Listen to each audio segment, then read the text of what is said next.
a presentation of Fox Sports. We are sports. We are Sun. Tonight, Tampa Bay arrives in the Bronx, looking to cool off a red-hot Yankee team powered by some new young faces.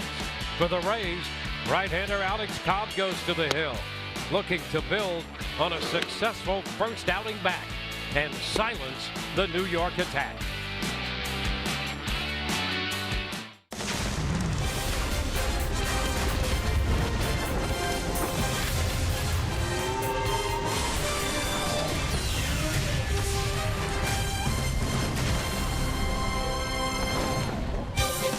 We welcome you to a warm evening in the Bronx at Yankee Stadium.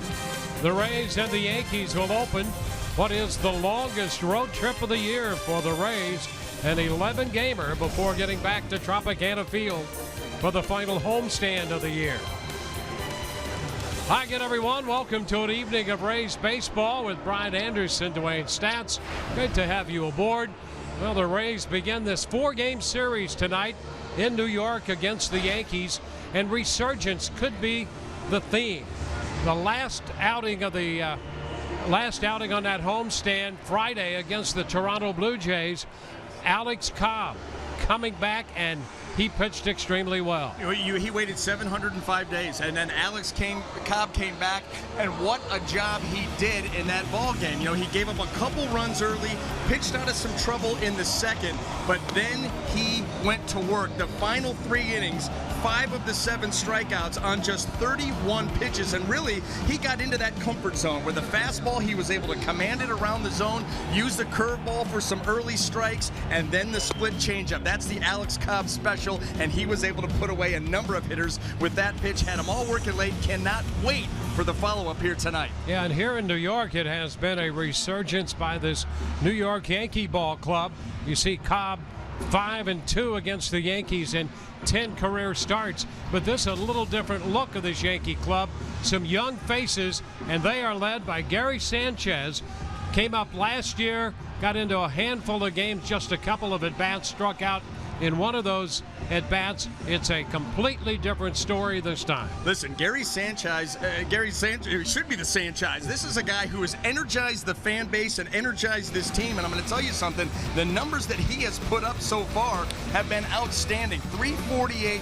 The 11 home runs and 21 runs driven in came in a 20-game stretch between August the 3rd and August the 27th. He's got big-time power, especially on mistakes out over the plate where he wasn't missing for about 3 weeks. Now, listen, he's calmed down and come back down to earth a little bit here recently, but you had better believe that he has the full attention of Jim Hickey and that Rays pitching staff. He'll be in the New York lineup tonight as the designated hitter, hitting third. He's reached base safely now in 21 consecutive games. Comes in hitting .348. Rays and the Yankees. First pitch just moments away. Alex Cobb against CC Sabathia.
on Fox Sports Sun, brought to you by Ram Trucks, Guts, Glory Ram.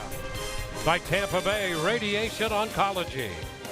By Bank of America. And by Toyota. Let's go places.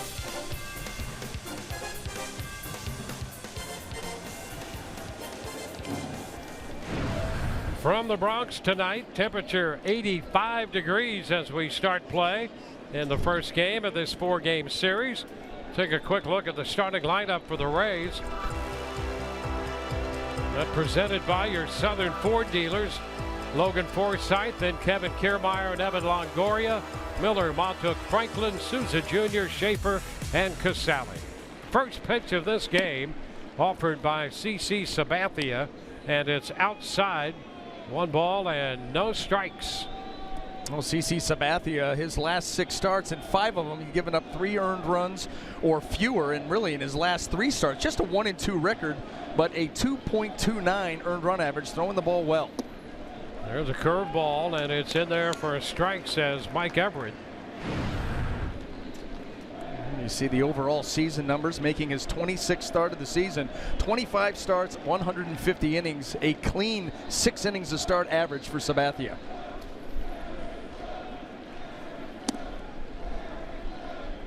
This is wide. That one stayed outside.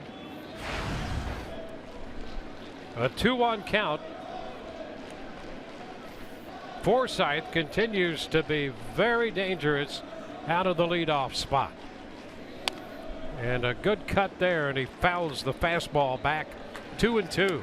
You know, outside of blazing, gonna steal you 60 bags, leadoff type hitter, he has the perfect temperament and the perfect approach for the position. You know, you think back when the Rays started to put him in that leadoff position, he was wondering about that. Well, didn't know if he was going to be comfortable or not. Well, he's absolutely perfect up there in that leadoff spot for the Rays. 3-2 the count. Yeah, now if he can only steal 60 or 70 bases, we'd be sending him to Cooperstown before long. That's about right. I mean, he's been that good. The approach has been that sound.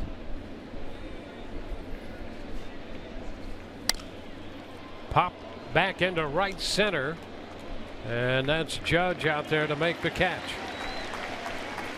Well, let's go ahead and set that New York Yankee defense for you, brought to you by Gold and Diamond Source. And in the outfield left to right, we have Brett Gardner, JACOBY ELLSBURY, and Aaron Judge. Across the infield, third to first, Chase Headley, Didi Gregorius, Starlin Castro, and Tyler Austin, with Brian McCann back behind the plate.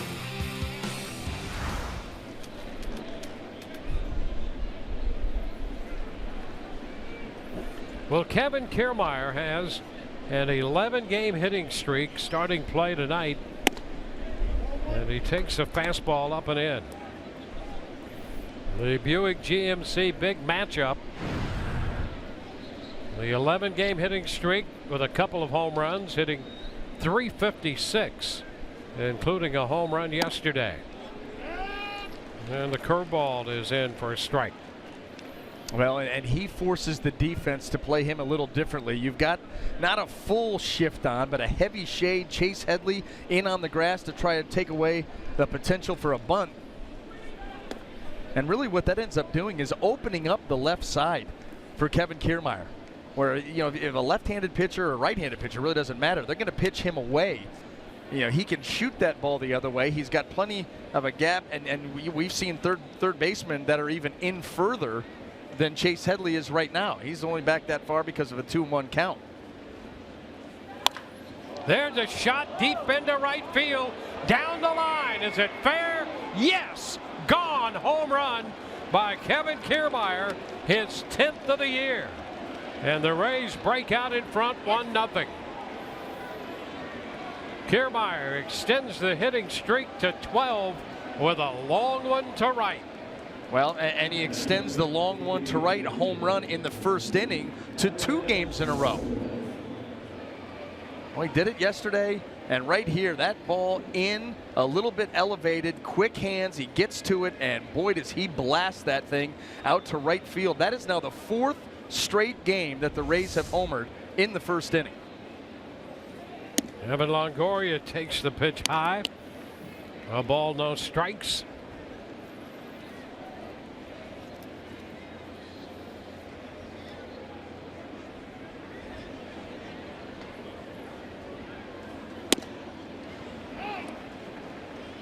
That's the one thing that CC Sabathia, having a little bit of a bounce back year, his best home run rate since 2011. And so he's been able to keep the ball in the yard better than he has the past few years, and the numbers have been better. 2-2 with Longoria, but Kiermaier connects in the first inning. How about those numbers? Even 400, 7 home runs against Sabathia. And in a 2-1 count here. A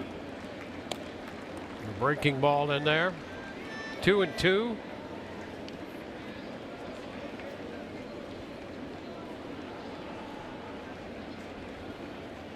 That home run for Kiermaier, his first of the year against a lefty. There's a line drive, base hit for Longoria. And the left picked up by Gardner.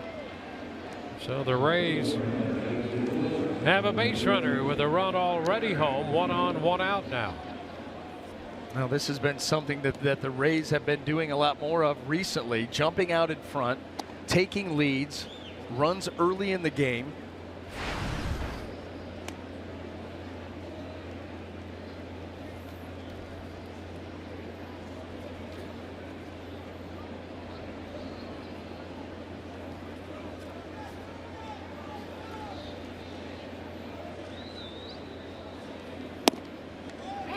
First pitch is a strike to Brad Miller.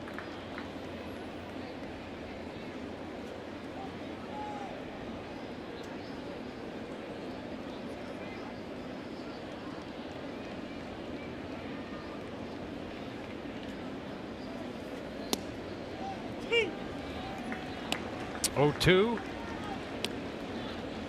Oh, Brad Miller has to be wondering, was that on purpose? It was not. That ball was meant to be down and away. A little bit of a backup slider there by Sabathia, catches the inside corner and gives him the jump. See if he goes back out away now. And gets it there, more importantly. Oh, look out. That pitch hits him. Up and in.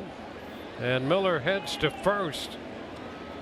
Boy, that pitch had to hurt. Just kept coming up and into him. Yeah, and that's the type of pitcher that CC Sabathia is now. That's his 9th hit batter. He doesn't have the stuff that he once did. That hit him right off of that right elbow. And the way that you see that Jeffrey Leonard type one flap down as he runs to first base, you just wonder if it got him right on that outside nerve. And that arm just kind of goes dead for a time. Got to wait to get some of that feeling back, like getting hit on the funny bone. Ron Porterfield and Kevin Cash out there. Porterfield works over that area outside the right elbow.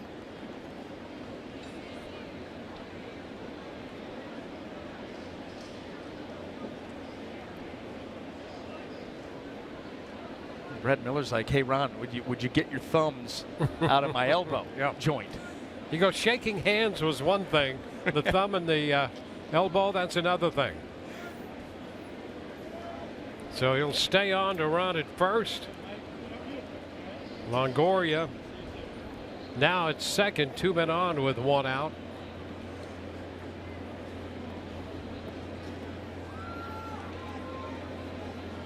And Mikey Montauk getting a start in left field will be up there.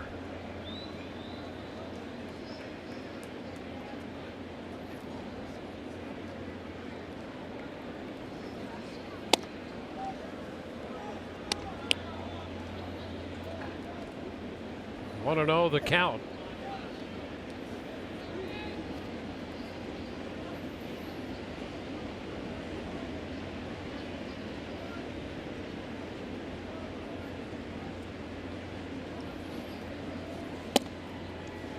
Upstairs, 2-0. Now Sabathia, as you know, has been around for a while, came up with the Indians in 2001. Spent a brief time with Milwaukee in the National League. but primarily his career has been in the American League. Pitch blocked by Sanchez, and so the count now 2-1.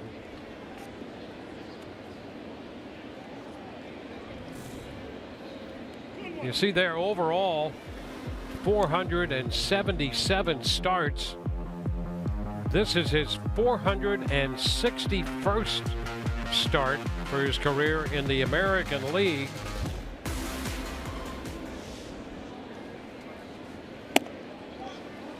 That's a strike, and the count is 2-2. So he passes Bobo Newsom for 22nd place in the American League for most starts. The interesting thing about that is Bobo Newsom was the only pitching career that spanned both Babe Ruth and Mickey Mantle. And Sabathia just passed him for American League starts. That infield pop and foul territory handled by Austin.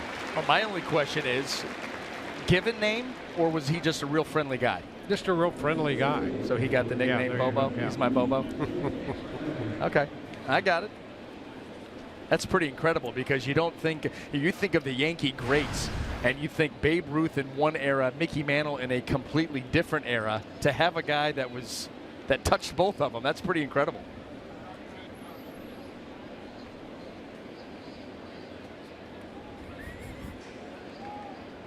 Well, here's Nick Franklin. There's a breaking ball. Speaking of being touched, Kevin Kiermaier has already touched CC Sabathia for a home run to give the Rays the early lead.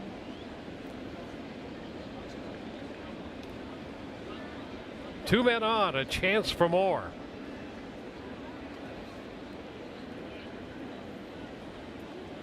Franklin has been swinging a good bat. Kiermaier now with 10 home runs and a 12-game hitting streak. Ground ball third, picked up by Headley. FORSYTHE second down there on Miller. Rays settled for one on the home run off the bat of Kevin Kiermaier. We go to the bottom of the first. Rays 1. New York coming in to hit.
Well, before we take a look at the New York starting lineup, the Rays are going to make a lineup change, as it would appear now that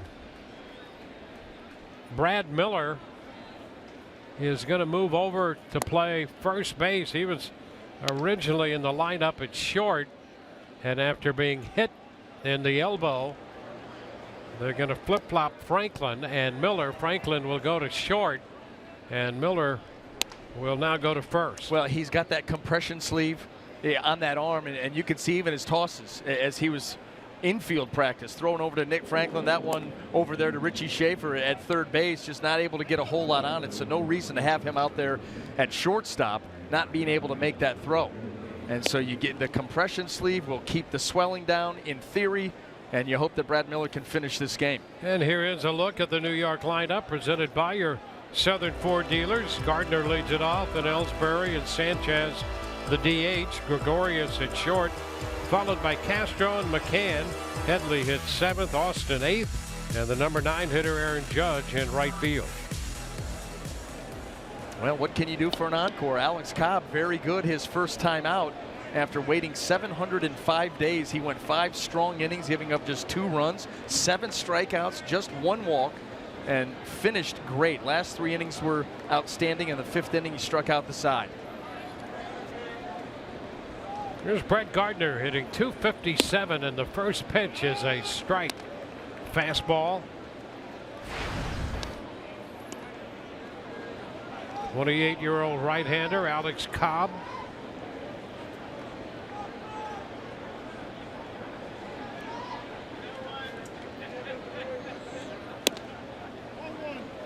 And up and away with that one.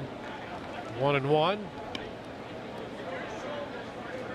Well, as expected in his last outing, he had that changeup, that split changeup in play.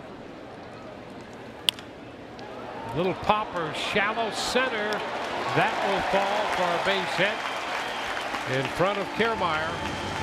The Gardner didn't hit it hard and drops it right in front of the Rays center fielder.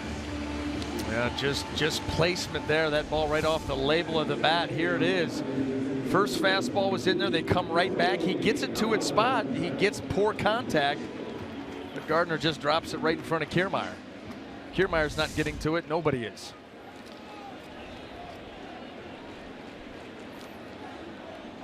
Here's JACOBY ELLSBURY, the veteran outfielder. He's hitting .268 on base percentage, .331.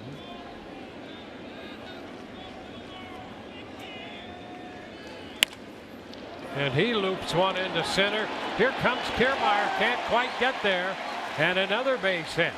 Well, they're not hitting them hard, not hitting them very far, but the Yankees have 2 men on with nobody out. You know, Dwayne, we talk about these little blue pits and how they drive a pitcher crazy because you make a pitch, you get poor contact, and they fall in. Bad enough to have 1. Worse yet, 2 in a row, almost in the same spot. You don't want these guys getting on base with their speed, ability to disrupt on the base paths to start this ball game off. And now you have to face Gary Sanchez, the 23-year-old catcher, DH in this game. And the start he has since being called from the minor leagues, hitting .348 with 11 home runs. First pitch is a strike on the inside edge. Well, as we said in the open, all 11 home runs, all 21 runs driven in came in a stretch from August the 3rd to August the 27th. It was a 20-game stretch where he went absolutely crazy. He's come back down a little bit to earth here recently.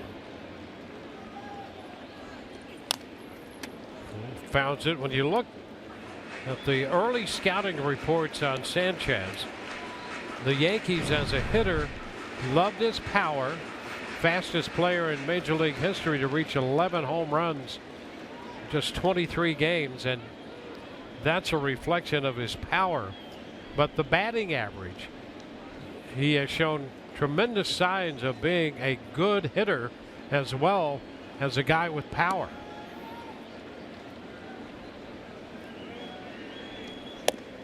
Well, here's the thing too. Guys get off to a start like that, you're going to get the attention of the entire league, and they're going to go to work on your weaknesses.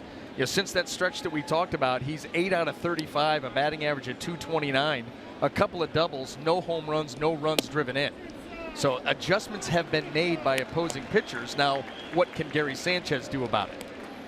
Yeah, and that's the test of a truly good hitter. Joe Girardi looking on. He's had him in the DH spot for a couple of days, giving him a break from behind the plate. chop down the third base side. Barehanded pickup and throw in time to get Sanchez. And boy, Cobb had to be thinking, you must be kidding me. I guarantee you. But I'm going to tell you what. Alex Cobb, the jump off the mound, the way that he popped off the mound, barehanded that. Then you want to talk about testing the elbow? He's going to go low and hard. That throw right there, right on the money to Brad Miller. These are the throws that early on in your rehab starts, you're nervous to make. Alex Cobb showing nothing. That arm is sound. That play was fantastic. So he gets Sanchez. Gardner moves to third, Ellsbury to second. Here's Didi Gregorius.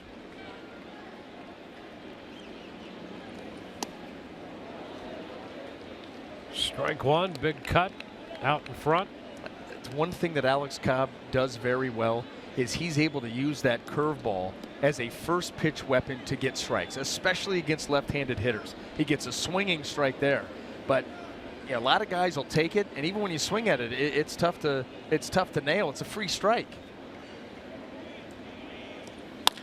Liner into right, going to drop for a base hit. Souza Jr. will come home with the throw. The run scores. Gardner crosses the plate. Ellsbury at third, and Gregorius picks up his 63rd run batted in. What about the adjustment made there by Didi Gregorius? Curveball, first one, swings, misses by plenty. Alex comes right back with one. Look at him stay right on it. And he's able to lift that out into right field and tie this game up for the Yankees.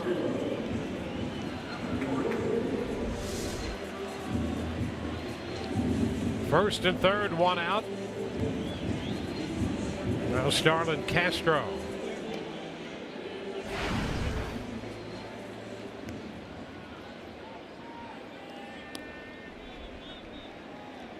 Castro, 20 home runs.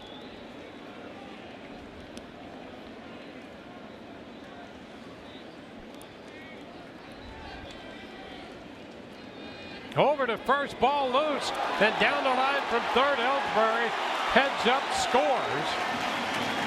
The ball got loose from Miller, deflecting off Gregorius, who is slow in getting up and showing some pain. I don't even know if Miller got a glove on it. It looked like that ball thrown down low by Alex Cobb got Didi Gregorius right in the ribs. Boy, as you're stretched out, diving back into the bag, and you take this one right off the ribs. Oh, yeah, you could see him hit him. Man, did that get him good. Talk about taking your breath away. Leads to a Yankees run, too, because it gets between the legs of Miller and down the line. So an error charged to Cobb on the throw to first, and it's 2-1 New York.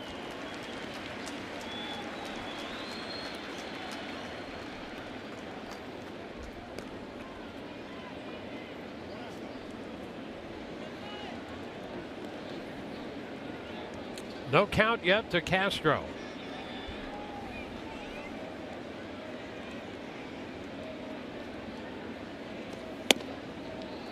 That's a strike fastball.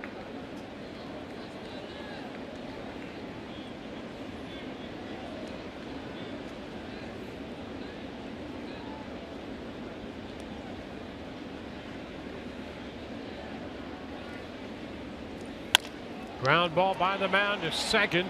Forsythe Franklin 1, first base 2. So they get the double play ball at the end of an inning, 2-1 New York.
Out of the second inning.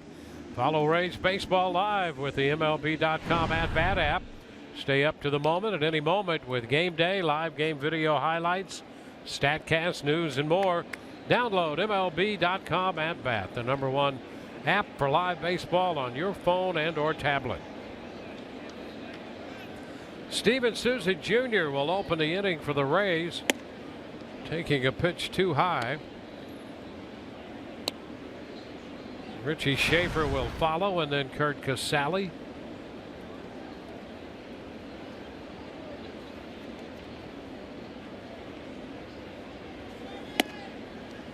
Two and 0 Rays got their run on the Kiermaier home run.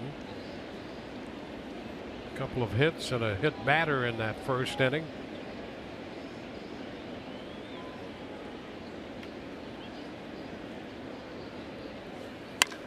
High fly ball back into center. Ellsbury checking the wall, and that one is gone. Home run into the bullpen to the center field side of the 385 marker, and Steven Souza Jr. ties the game with his 14th home run of the year. Well, I didn't know if that was going to be able to get out for two reasons. Number one, the part of the ballpark that he hit it to, and number two, how high he hit it. I mean, this ball way up there, solid contact, no doubt, but hit a mile high and still able to get it out over the 385 sign and into the bullpen. Well, that's an impressive shot. Richie Schaefer takes the pitch high. 1 ball, no strikes. Well, I'll tell you something else, and I know these Rays hitters in that dugout are watching it. Same with the guys that have been up at the plate. Sabathia's command has been off. We've seen him get strikes, but not in areas that he wants them. We've seen him leaving balls up and out over the plate. That's not the way that he can pitch anymore. He needs to be precise with command, and if it continues to be an issue, the Rays are going to get some great swings.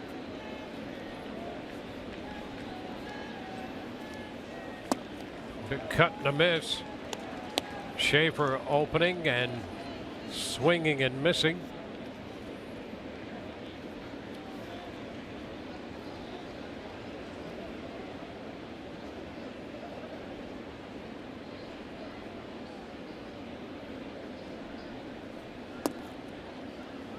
And the curveball misses.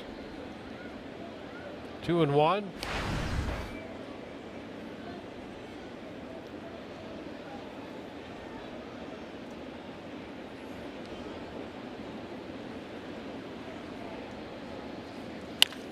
Hot shot foul off the tarp. Nice and play. a nice job right there. Handcuffed down there on the carom off the tarp, and nicely done. Hey, you better get that glove there right now. That And ball, he did. Yes, he did. I mean, right now. The survival instinct takes over. And other instincts as well. 2-2 the count on Schaefer. By the mound, big hop for Castro, and Schaefer is the first out.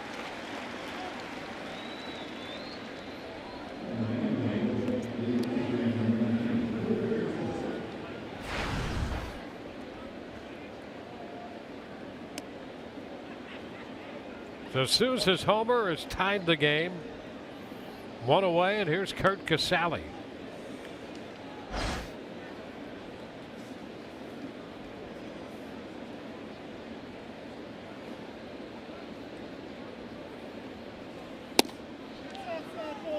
Takes the ball. Well, the Rays coming in here off a 7-6 win at the Trop yesterday over Baltimore to finish off the homestand at 3 wins and 3 losses.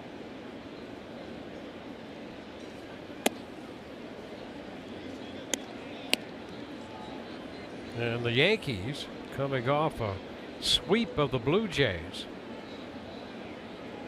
That allowed them to not only stay on the fringes of the wild card race, they're now 2.5 games back of the second wild card, 4.5 games back in the division, and just 4 in the loss column. And all of this resurgence going on with a reshuffling of their roster some new faces and some young new faces. They arguably traded their 3 best players this year. I mean, Chapman, Miller, back end of the bullpen guys, gone. Carlos Beltran, their best hitter this year, gone. Even Ivan Nova, goodbye. And here they improve. I mean, they're 29-21 since the All-Star break, 20-13 since the trade deadline. And CASALI missed that one out in front. First strikeout for Sabathia. Got caught way in between there because that swing had 0 conviction. I think CASALI might have been looking it maybe in another area or for a different pitch, but that swing just kind of slow right through there.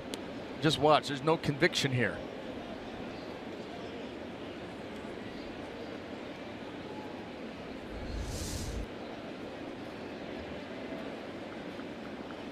Now Logan Forsythe.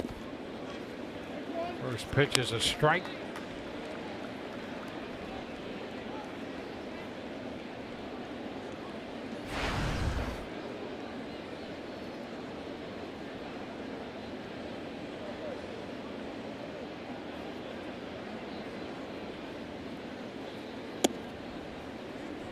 It's 1-1. Sabathia, 36 years old.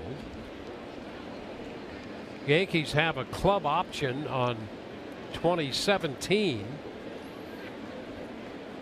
This is his 26th start of the year.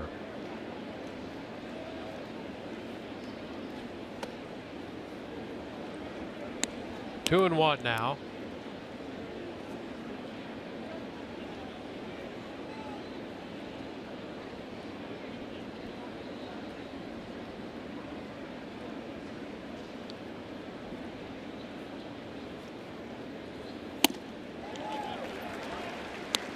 Two and two. You see a lot of off-speed stuff, and then the fastball at 86 or 87. Well, this is a guy doesn't have the imposing stuff. He may touch 90. That's going to be the top end. He will cut it though. The slider more slurvy than anything, and the changeup.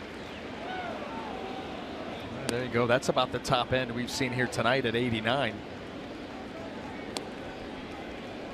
Just a different pitcher, and we've watched him evolve over the years where he could come into starts when he was younger and just flat out blow you away. Now he's got to pick and move.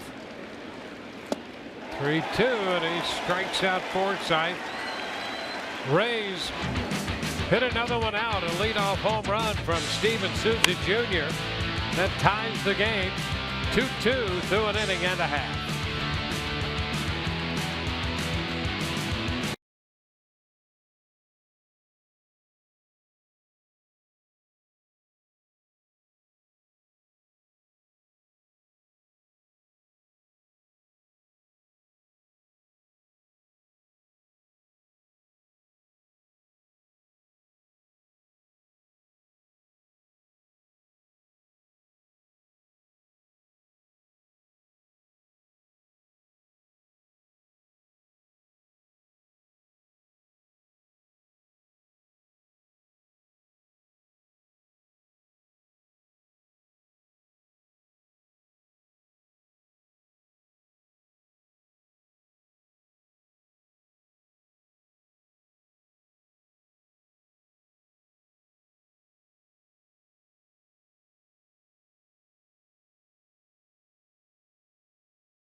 The bottom of the second inning here in New York. Yankees coming in to hit, and changes for the Rays defensively. Nick Franklin goes back to first. And Alexei Ramirez, who has just joined the club, the Rays signed him after he was released by the Padres, and he'll be at shortstop, so Miller's out of the game. Brian McCann takes the first pitch high. Miller started the night for the Rays at shortstop and then was hit on the right elbow in his first at bat. Oh, a long one by Brian McCann, and that one is out of here, deep into the seats. And just like that, the Yankees take a 3-2 lead. Boy, that's in that club level between the second and the third deck. That ball was obliterated by Brian McCann.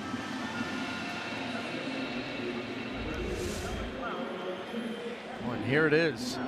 That ball sinks right back into the middle, right into the swing of McCann. And watch where this ends up. Or don't.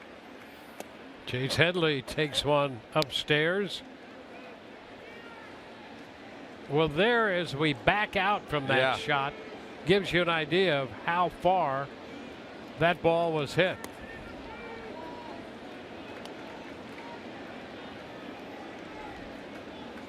Two and 0 the count to Headley. I don't think that you're too many times you're getting those seats thinking home run ball. No, nope. I know that right field is a short porch, but that's a bomb.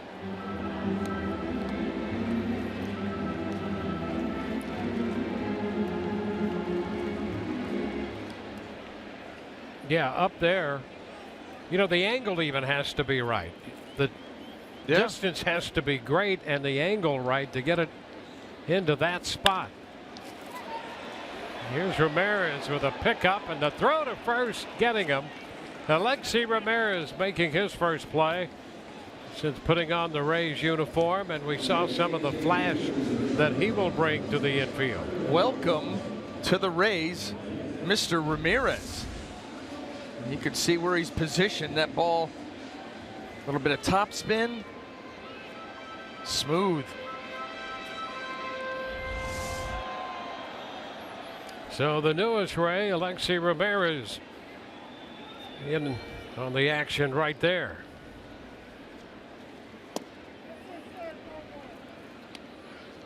Tyler Austin takes the pitch down.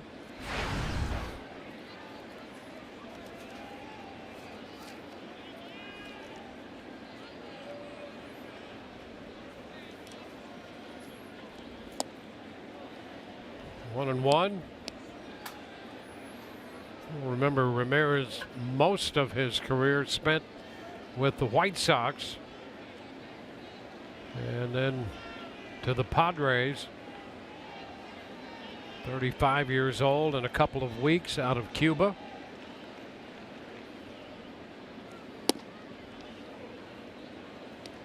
And 2 and 1. He had hit .240 with the Padres, with 5 homers and 41 runs batted in.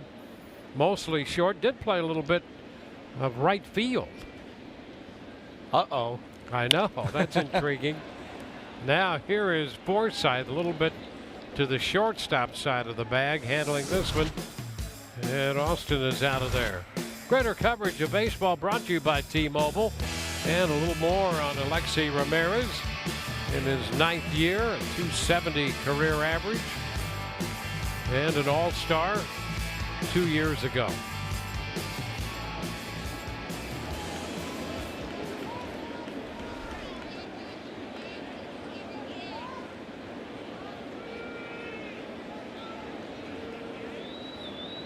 Here's Aaron Judge. There's a strike at the knees.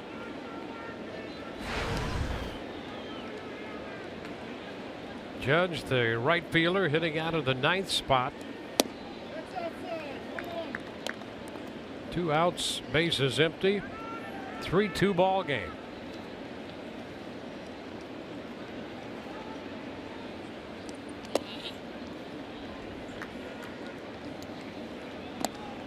2-1.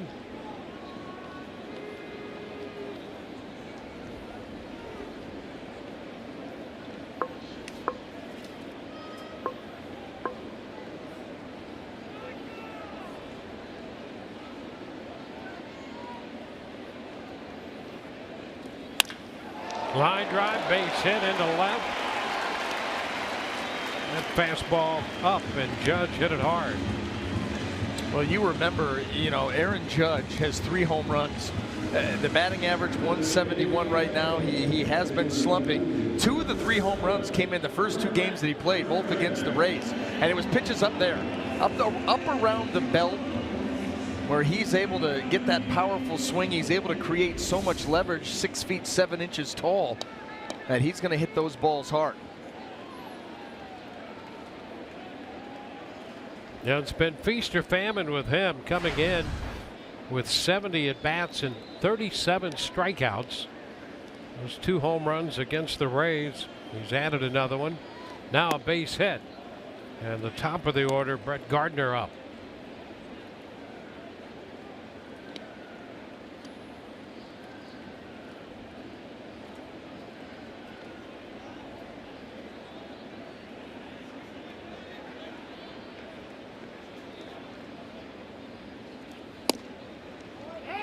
There's a strike.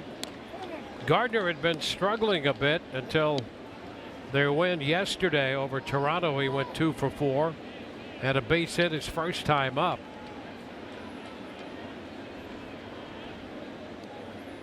Came into the game hitting .257. The Judge back in at first.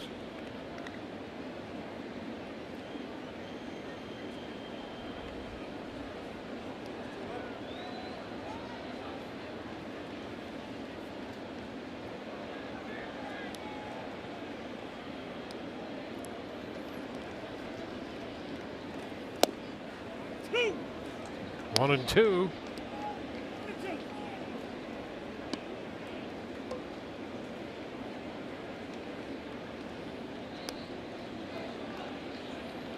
.30 pitches on the night so far made by Cobb.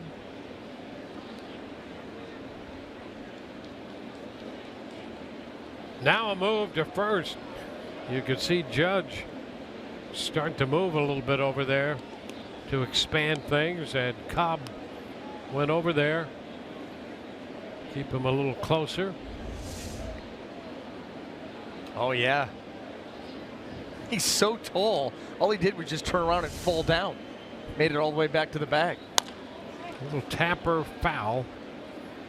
Count still 1 and 2. Yeah, not often do you see a guy on a lead be able to take a false step and then recover by just turning around and falling down.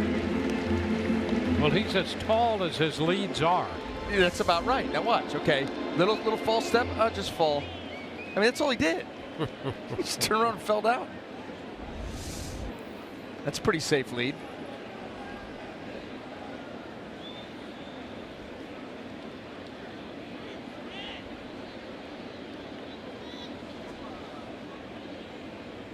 He's going. Pitch is up. Throw down is in time. Caught stealing. Alexi Ramirez putting the tag on him to retire the side here in the 2nd inning. They get a run on the home run by McCann. See the Yankees on the phone. They're checking with their video people to see what they thought of the caught stealing and whether they might want to challenge or not. See if he snuck that hand in there. And Alexi, the glove hits the ground, but still, there could still be part of it on that wrist.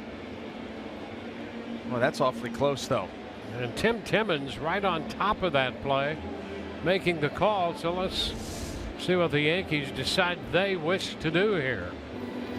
You've got to be so precise with those tags now, precisely because of this reason. They just let it go. Yeah. Yep, they're going to let it go. Is a caught stealing. We have completed 2, and the Yankees lead 3-2.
third inning for the Rays. He opened the scoring in this game in the first with a home run to extend his hitting streak to 12.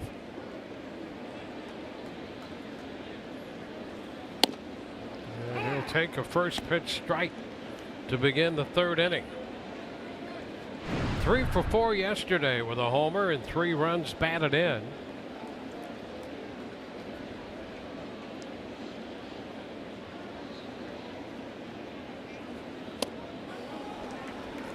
And it's 0-2. Here's the home run in the first inning.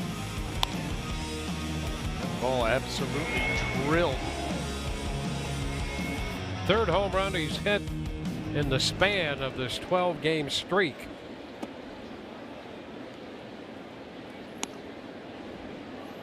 Now a ball, 2 strikes.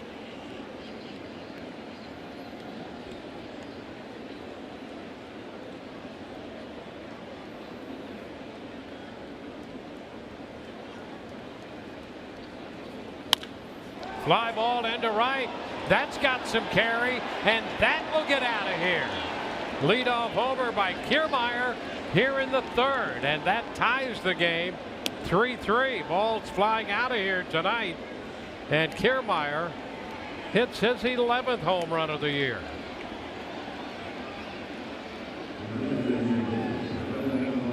Kiermaier homered in the game yesterday. That came in the first inning. He has homers in the first and third tonight. He just swept that thing out of here. 2 strikes, cover the plate, put the ball in play, and how about put the ball out of play?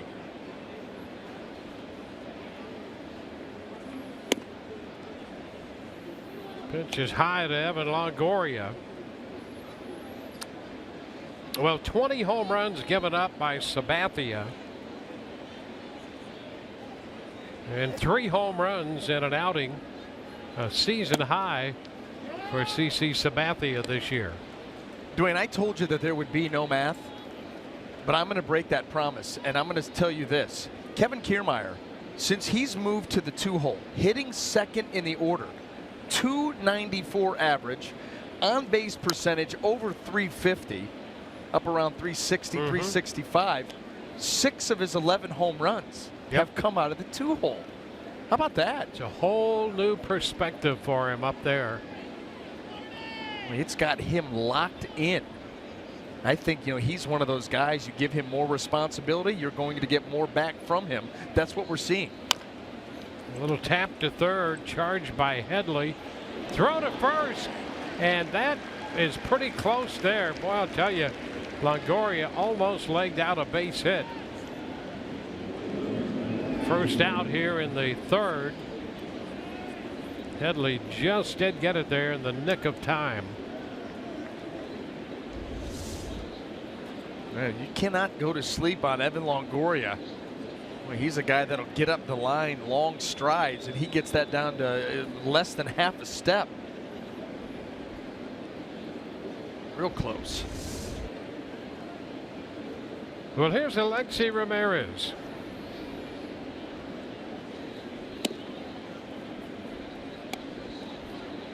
Ball, no strikes. I have felt a little bit off tonight, Dwayne, and I figured it out. I haven't dipped into the coffee yet. Ah, there you go. Yes. Yep. Now we can play. 1-1.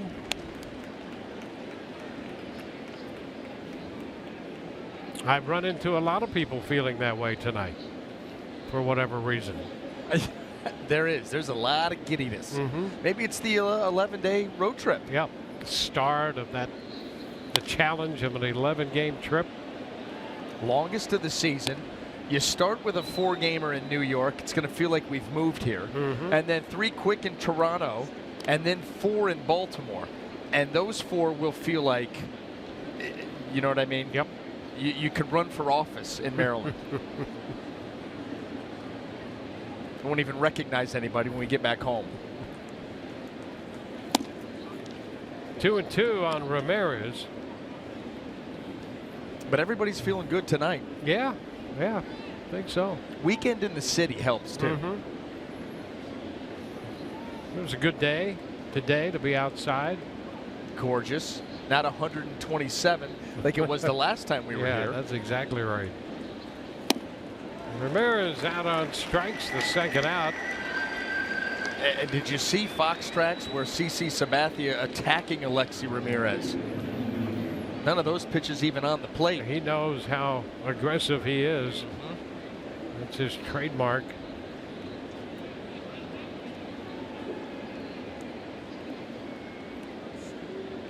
Home run by Kiermaier to lead it off. His first multi-home run game for Kiermaier. And here's Mikey Mato.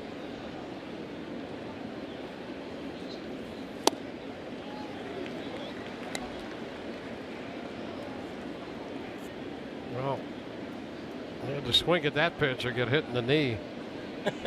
That's about right. Quit. That is about right.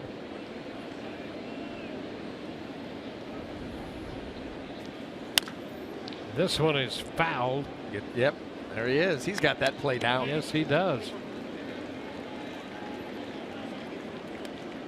I think they have tryouts nowadays. With the, we've seen some great plays made by the ball boys and ball girls up and down. Right field line, left field line. I think the only place that they don't have tryouts is San Francisco. You have to sort of grow into that position. Yeah, you do. And you never lose it. Yeah. 87, you're fine.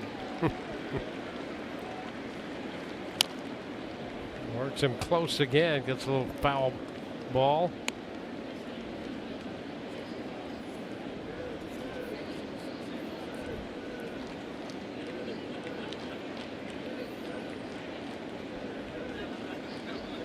All 3 runs for the Rays coming on home runs.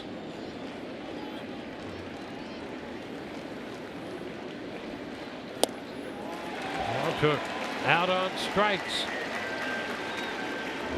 So the Rays get a run in the 3rd on a home run by Kevin Kiermaier. Our game is now tied 3-3.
Stadium as we head to the bottom half of the 3rd inning, all tied at 3. We do have an update from the Rays clubhouse on shortstop turned first baseman tonight, Brad Miller. Miller was hit by a pitch earlier and he has left the game with right elbow soreness. Here you see the pitch from CC Sabathia. Really had trouble throwing the baseball after that when he went back out on the field. And after an inning, the Rays got him out of there. Guys, he did go for x-rays as a precaution, and the x-rays are negative, so that's a good sign. Back to you. Yeah, that's good news right there after being hit on the right elbow. Brett Gardner leads off.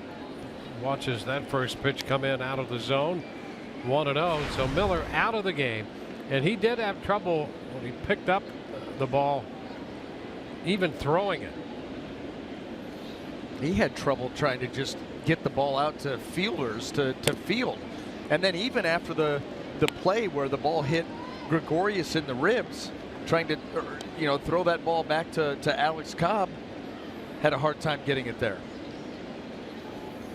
So there wasn't going to be any plays at the plate. No, I'm sorry. It was after his very good play. There's one that skips by Franklin into right. Gardner's on for the second time. So the leadoff man on base for the third straight inning here against Alex Cobb. And that ball whistled pretty good by Gardner, and he gets it by Franklin, trying to make that little short hop backhand and just not able to do it. Trying to come in, and Gardner turns on it quick and is able to get it by Franklin. That's JACOBY ELLSBURY. Runner at first with nobody out.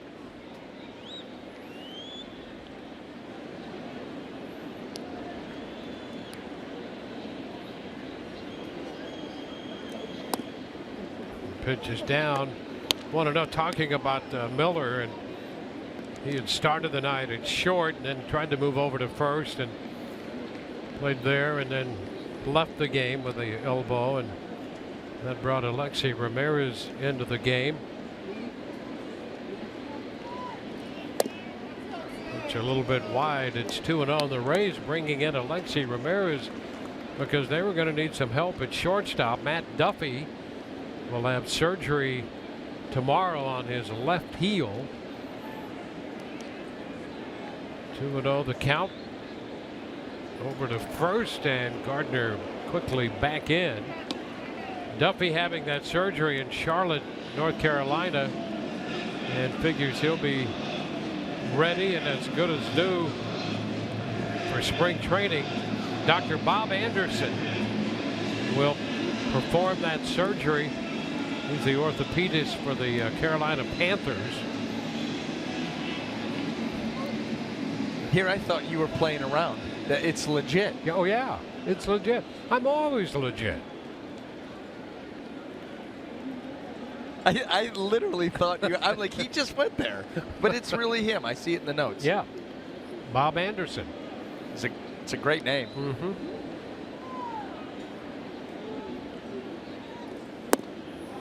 Swing and a miss.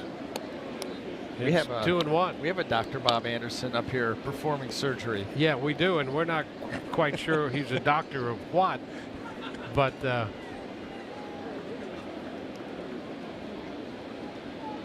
he's always part of our crew. Shows up when we're in New York. I don't know what he does the rest of the time up here when we're not here. Sometimes he shows up. Yeah. Fly ball toward the line, and Lav Montook under this one, and he makes the catch.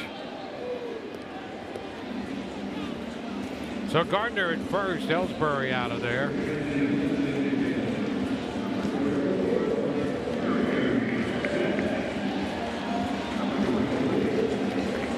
So there he is.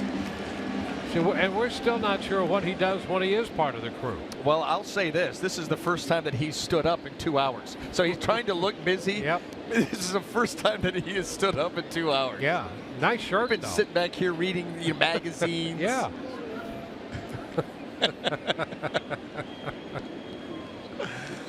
That's the greatest thing about him. His greatest quality is how easygoing. Yeah. Putting up with our nonsense. Mm-hmm. Yeah, that's a doctor of nonsense. There you go, Dr. Bob Anderson.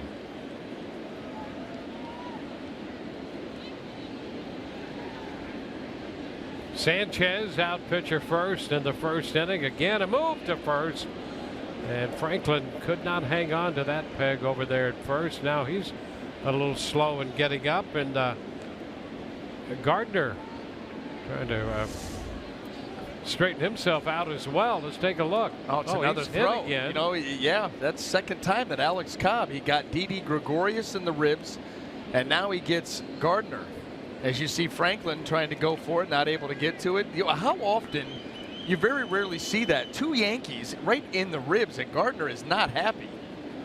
That's one way to cut down on the running game.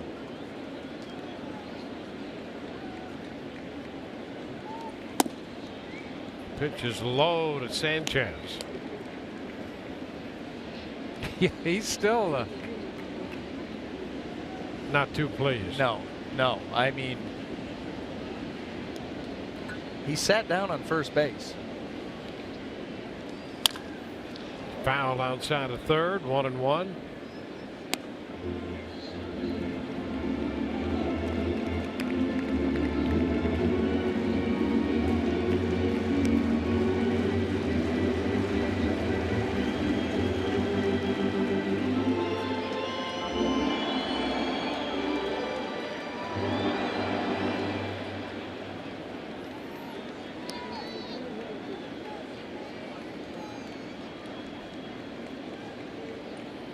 This one a little higher with the peg, but Gardner diving back in.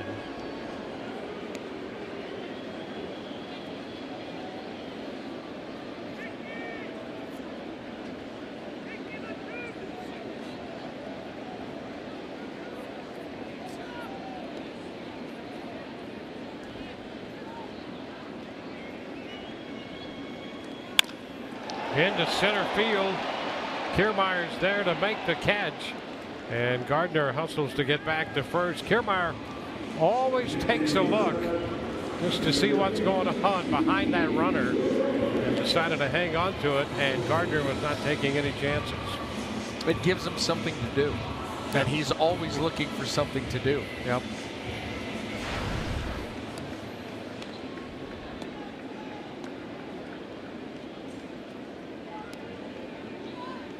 D.D. Gregorius.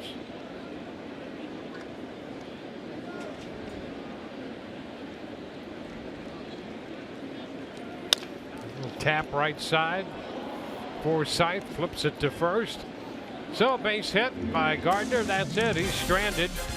We're tied at the end of 3 at 3.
Is the new Rays hitting coach in his first game with the team. Joined the team here in New York. He's a University of Central Florida guy, still lives in the Orlando area. And guys, he said he would take 2 different approaches here in his first few days with the Rays. For the guys he doesn't know well, who have been at the big league level for a while, he's just going to watch and observe. For the other guys, such as a Richie Schaefer and Mikey Matuk, he'll be more hands-on. Also, a couple of Orlando guys on this team. The guy at the plate now, Nick Franklin and Brad Miller, he worked out with them this offseason. Franklin and him worked out at Winter Springs High School and also a baseball academy. So with those guys, he knows their swings very well. But Mottola begins his new tenure as a Rays hitting coach tonight, guys. Well, here's a bunt put down by Nick Franklin, picked up by McCann, and the throw down to first in time to get Franklin on the bunt attempt. Well, I'll tell you, Todd, my partner here, Brian Anderson, knows a little something about Chad Mottola, who hit 4 major league home runs, including one off BA in 2004. Yeah, I think that was the last one that he hit. Hit one off me in 2004. Yeah, things were not going well. And Mottola was a dangerous hitter, a big guy, a strong guy. And if you made mistakes, he could do that to you. I remember this. I remember as a freshman at Wright State, we went on our spring trip down to the Orlando area. And I get a phone call in my room where they say, you know, our coach, Ron Nischwitz, calls me and says, you're going to be our opening day starter. We're playing Missouri. And I'm like, oh, wow. I mean, we had a pretty good team. Yeah. And so, you know, that game gets washed out. So now my first start is against University of Central Florida. And the big gun on that team is the sophomore, Chad Mottola.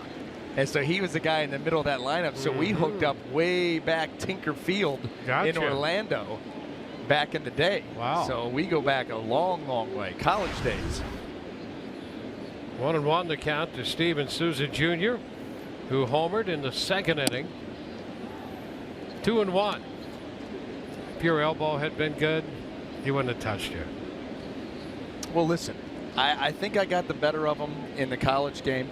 Yep. And then when it mattered on the big stage, the man took me out. What are you going to do? You got to tip your hat sometimes, Dwayne, and say, he was better than me that day. You know what? You're very magnanimous. Well, there you go. 1 for 3 in that ball game with a home run. Although I don't think I think one of those at-bats came in another game, because the one that he hit the home run off me, and I don't think I lasted very long in that one.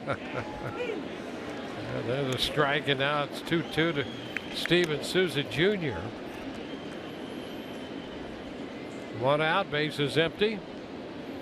Rays facing CC Sabathia.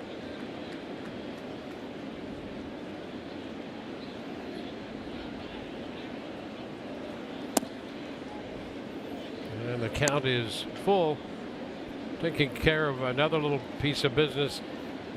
CC Sabathia, we mentioned earlier that making his 461st career start in the American League, passing Bobo Newsom, 22nd in the American League in American League history. A tap down to third, and it cannot be played by Headley, who tried to make a barehanded pickup. That's going to go as a base hit, and the Rays have a man aboard with 1 out. You know, Headley had the right idea. The only way he could make that play was with the bare hand. But Dwayne, I don't think, even if he comes up with that, I don't think he gets Souza there. Yeah, Souza could break out of the box as a base hit. Go back to finish him. Yeah, you ask about Bobo Newsom and whether he was a friendly guy or not. When he played, there were only 16 teams. He played for 9 of them, so people liked him. Let me ask you this. What are the chances that the term Bobo, as meaning a close friend, came from him? Maybe. Who knows? 9 out of 16 teams seemed like everybody liked him. Yeah, his real name was Lewis Norman Bobo. And they also called him Buck every once in a while. That's when he got mad. To the other 7 teams. Yeah. Schaefer up here. A strike the count. 1-1. But again, a career from 1929 to 1953, spanning the careers of Babe Ruth and Mickey Mantle. And now he's been surpassed by CC Sabathia.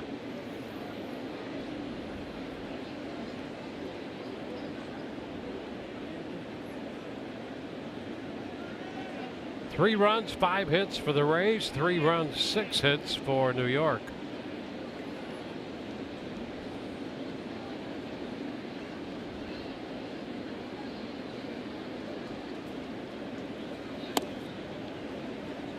Two and 1.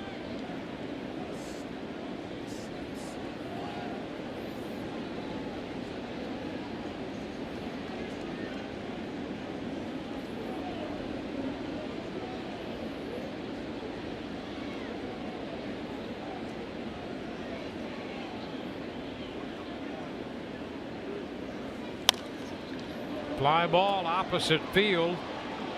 Judge is there and makes the catch on the warning track. 2 gone. With all those connections to the Yankees, we mentioned Ruth and Mantle and now Sabathia. He did play for the Yankees 1 year in 47. And a lot of those teams had him back more than once. So he was well traveled and apparently welcome all over baseball. It's Curt Casali. I want to know more about this character.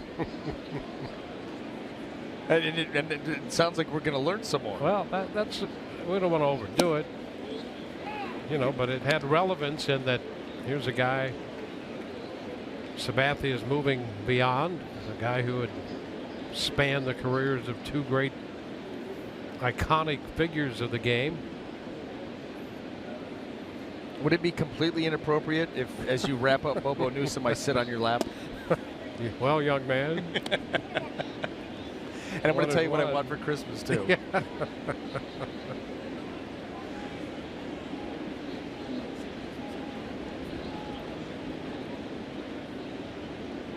Are the Yankees ever going to run out of numbers? That's the other question. That's a strike. 1 and 2. You're going to have such a storied franchise that you run out of numbers. Well, we just got a great shot of that board, and you're right. The single digits are just flying by, and it won't be long before 2's up there also. I got a couple of 8s. You know, in the early days of numbers, they gave them numbers where they hit. How about that in the lineup? Boy, they'd be very confused with lineups today. But Ruth was number 3, hit 3rd. Gehrig number 4, he hit 4th. Today, it would be like a jigsaw puzzle of numbers from one day to the next. That's right. No all set the different lineups. lineups. Yeah. Yeah, I mean, look at that. 3, 4, 5. 2's on its way. See a 1 up there. Is there a 9er? No 9er, a 6er. Yep, there's a 9er. Yeah, they're all gone. 2 8s. Ooh, he just missed there to Casali. And it's 2 and 2. Yeah, the single digits are gone. 1, 2's going to be gone. Nobody's getting that number. 3, 4, 5, 6, 7, 2 8s, and a 9. And a 10. Tapper right side. That's Austin, and the toss. Sabathia gets the tag just before Casali got there. Is the determination of Jordan Baker. And Kevin Cash asking his base runner here if that tag came early enough or not, and now they're thinking they might want to look at the video. They got him right there on the elbow. That foot clearly. Yep, right there. Yep. So forget about the video. They leave a man. We go to the bottom of the 4th, tied 3-3.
Tonight's Geico great moment on this day, 2012. Chris Archer recalled from AAA Durham, starting for the injured David Price. And after pitching 7 innings, allowing just 2 runs and striking out 11. Archer's 11 strikeouts, second most ever by a Rays rookie, one short of the club record 12 set by Dan Wheeler in 1999. Danny Boy, 12 punchies. Good to see him. I get a chance to see him once in a while, but it's good to see him at the ballpark on this last homestand a couple times, signing autographs upstairs before the game one night, and back with the whole crew during that homestand a few nights later. Yeah, we got overrun after that game. We did. They came in, all entrances were under siege.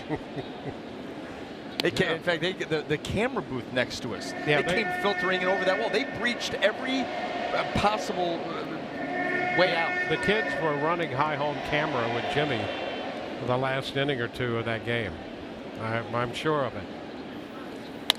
Ground ball right side. Castro is out number 1 as Nick Franklin takes care of that.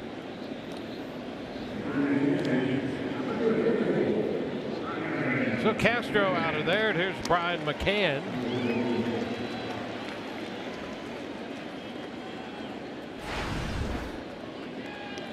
McCann hitting his 18th home run of the year, and boy, what a shot it was, deep into the right field stands. And just for a moment, it appeared it might actually approach the upper deck, but it didn't quite make it. Pretty good altitude off the bat, though.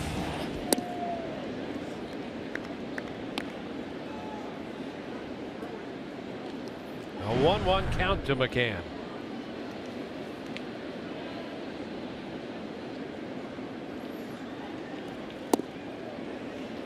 Out in front on that one, 1-2. Right there, the 11th consecutive season of at least 18 home runs. Tying Yogi Berra, one of those 8s. Oh, there's a shot deep to right, and this one is out of here. So 2 home runs from McCann to give him 19, and it's 4-3 New York. Boy, the other one, the first one majestic, this one an absolute missile. That ball into the second deck, but boy, does it get there in a blink of an eye.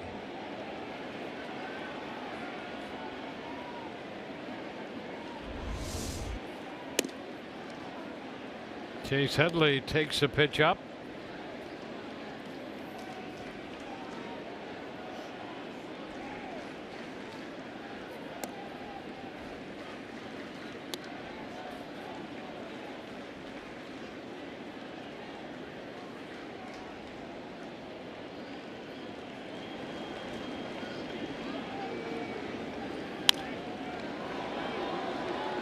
Now 2-1.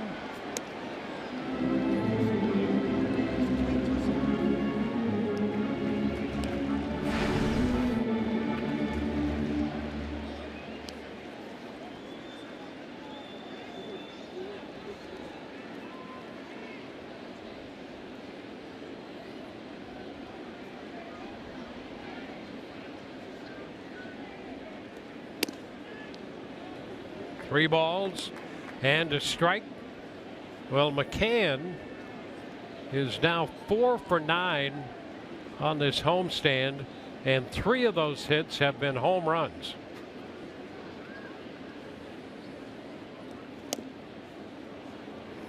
Three and 2 to Headley.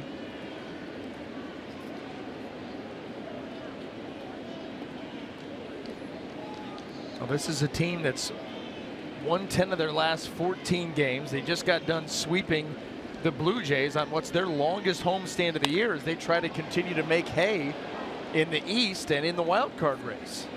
And I'll tell you, you've had some guys that were slumping or having down years. that have been swinging the bats better lately. Ellsbury, one of them. McCann, one of them. Tyler Austin had a good series against the Blue Jays. You get different guys involved. Sanchez has cooled down a little bit, but some other guys have picked it up. Well, their season's high, 8 games over 500 right now after sweeping Toronto. That's going to stay fair. Franklin makes the play unassisted, and 2 gone. And when you look at Joe Girardi's club for about a month now, what they've done, you go back to the 10th of August, this is the 8th of September, 5 runs a game with a slugging percentage of .455. Yeah, right there. 42 homers in the 26 games, so the long ball's been clicking.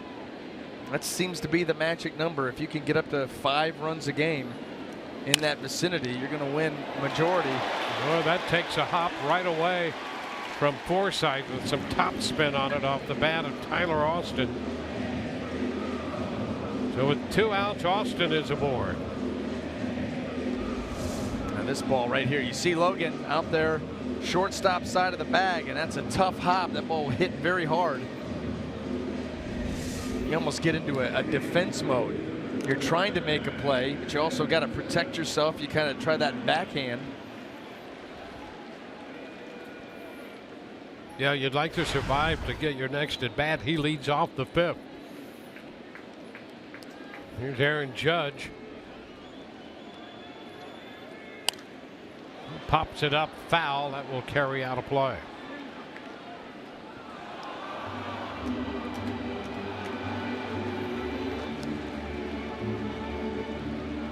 So 4 runs, 8 hits allowed so far by Alex Cobb.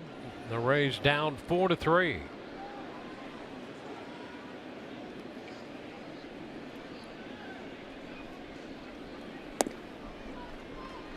One ball, 1 strike.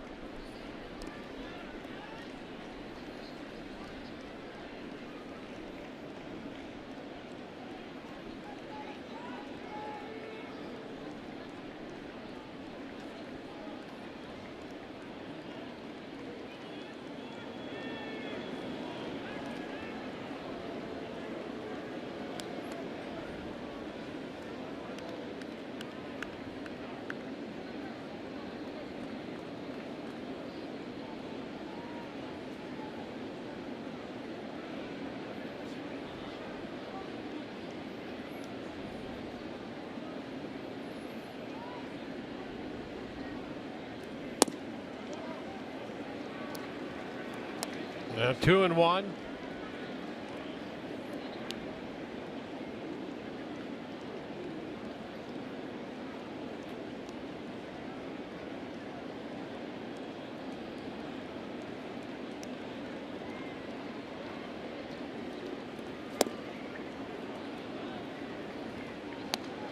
Two and two.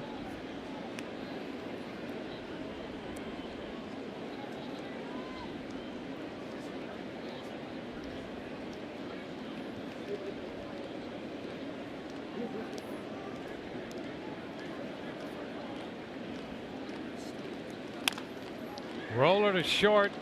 Alexi Ramirez makes the toss to second. So we're going to head into the 5th now. It's 4-3 New York.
New York leading as the Rays come in to hit in the 5th. Take the Rays with you wherever you go by carrying your very own Rays tote bag, presented by MLB Network. Fans receive a tote bag while supplies last by attending the game Saturday, September 24th against the Red Sox. Call 888-FAN-RAYS or visit RaysBaseball.com. Rays up. Logan Forsythe leads off the 5th, taking the pitch high. 1 ball, no strikes.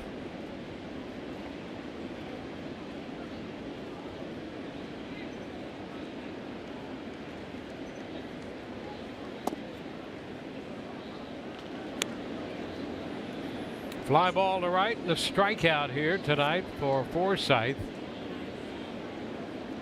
And the Yankees get some action in their bullpen with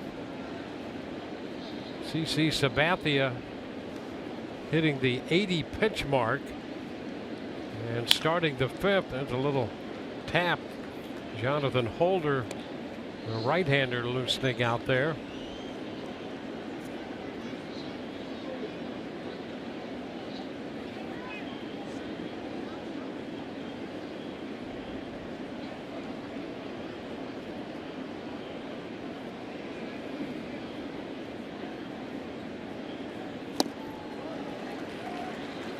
Two now.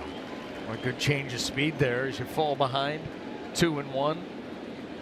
Comes with 83. Logan a little bit out in front. Sabathia's 3rd time facing Forsythe. Well, all these guys coming up now. Ground ball headed for the hole. Through into left, just out of the reach of Gregorius. There's a base hit for Logan Forsythe to begin the inning. Well, he had enough on that as he rolls over that pitch from Sabathia. Hits it just hard enough. Lead off base runner aboard, and Logan does it again. Well, he's been swinging the bat well.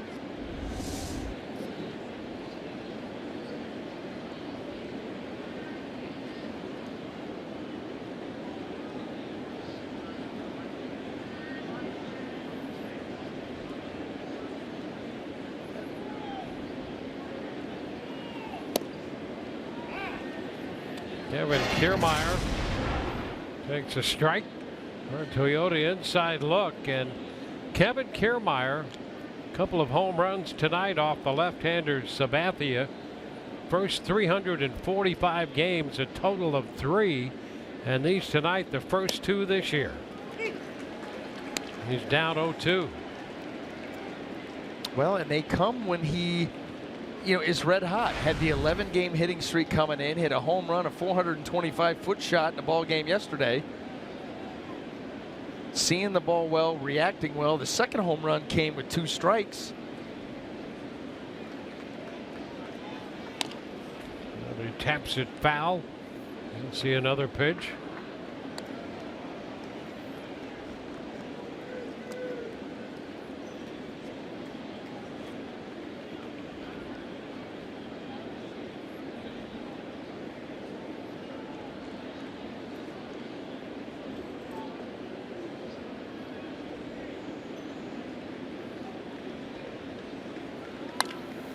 And a base hit out of the reach of Castro. Down to second goes Forsythe, and Kiermaier is 3 for 3 on the heels of a 3 for 4 and a walk day yesterday. 3 for 3 in this game. And Sabathia tried the same thing, that slider down and away with 2 strikes. This one he keeps in the yard, but another base hit, and that may end Sabathia's night. Yeah, Joe Girardi out of the dugout on his way to the mound. Sabathia pitching with a lead here in the 5th inning, but the first 2 men have reached base, and that's it for Sabathia. Back in a moment.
Rays baseball on Fox Sports Sun, brought to you by Ram Trucks, Guts, Glory Ram.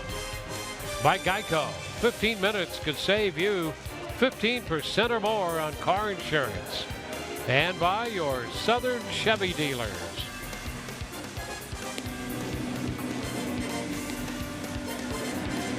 From Yankee Stadium, Rays and the Yankees opening a 4-game series.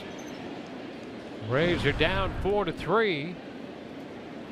Jonathan Holder will take over here in the 5th for Sabathia with 2 men on and nobody out. Well, the Rays, they came after Sabathia hard tonight. 3 home runs, a couple of hard hit balls here, hard enough by Forsythe, hit hard by Kiermaier. Base hits first and second for their big gun. And so it will be Evan Longoria. Evan with 47 runs batted in here at New Yankee Stadium, the most among visiting players here. Up in a big spot for the Rays. He takes a strike from Holder.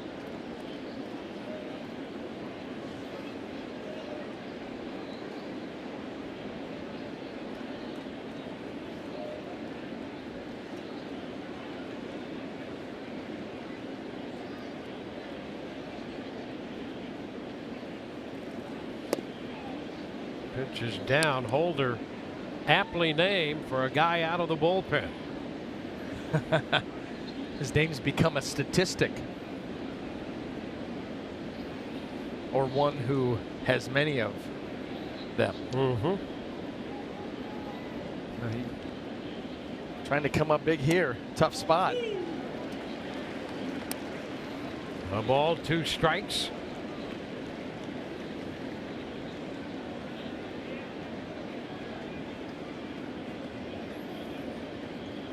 He's been pitching at the AAA level.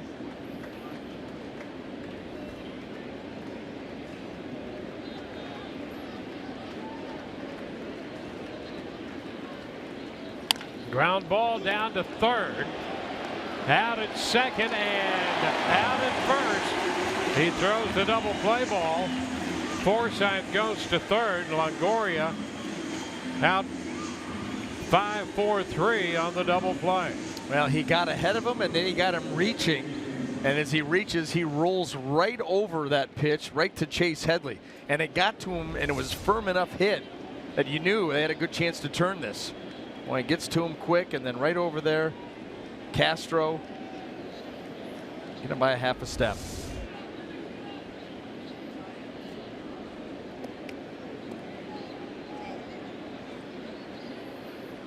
Now it will be Alexi Ramirez, a late entry into this game. Has wanted bad. He struck out in the 3rd.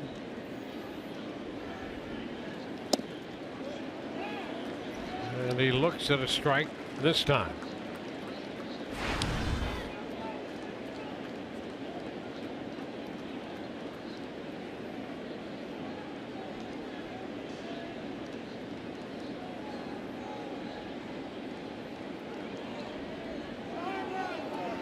Whoop. A balk will score the tying run. The Rays are going to tie this game on a balk. And Brian McCann puts up a little argument with Mike Everett. Well, right now, not on the same page as the umpires as far as what Holder did here. Joe Girardi wants an explanation.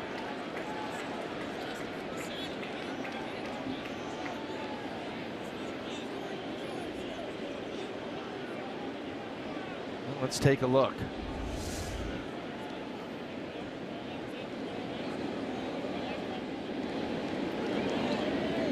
Oh, just that little move right there with the glove. I think the Yankees are trying to say that he was calling for basically, you know, when you go through all the signs and you kind of give him that rollover, because he had not come set yet, but you start and stop, they can jump in there. The Yankees have pleaded their case, and now the umpires will get together and let us know.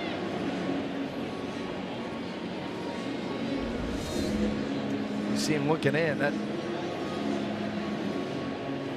They're changing the sign. Well, the umpire sees that start and stop, and he's inclined to call the balk. Oh, that put it back. And they're going to reverse it. They're going to reverse it, and here comes Kevin Cash.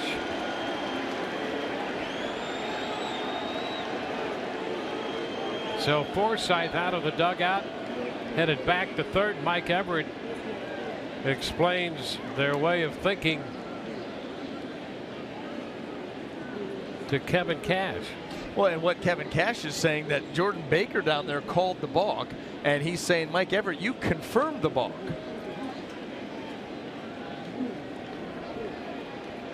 I can't catch what Mike Everett's saying.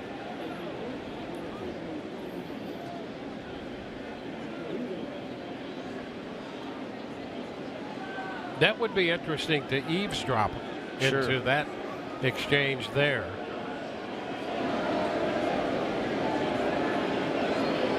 I mean, this is one of the finer points of the games. You know, starting to stop is so often called the balk.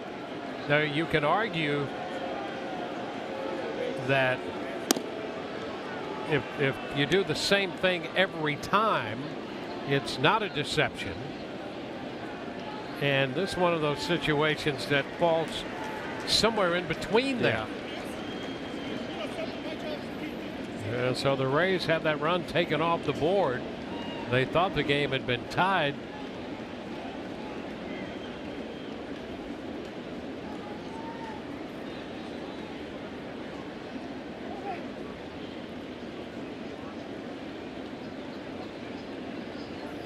See, he starts with that glove right up there.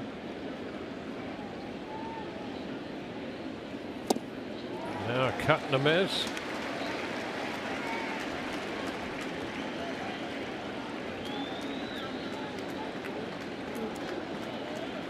Fastball and a slider guy pretty much for Holder. Likes to go to the slider.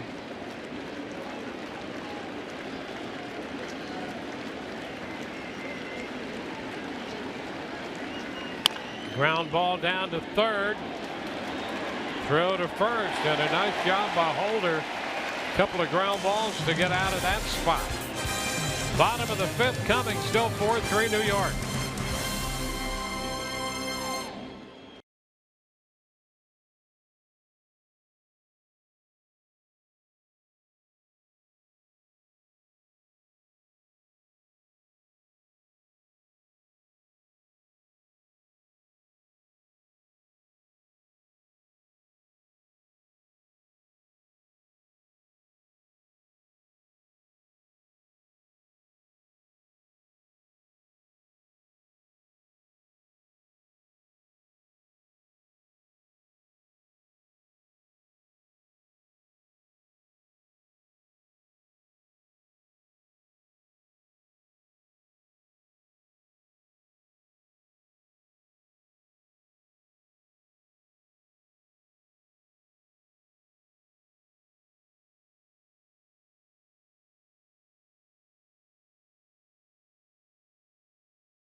Schedule against the Red Sox Sunday, September 25th. Children can take home a Rays mascot when all kids 14 and under receive their very own DJ Kitty toothbrush holder, presented by United Concordia Dental while supplies last. Call 888-FAN-RAYS or visit RaysBaseball.com for more information. Rays up. Top of the order, Brett Gardner up here, taking the first pitch, ball one. Gardner's been on twice, a couple of base hits, and a run scored.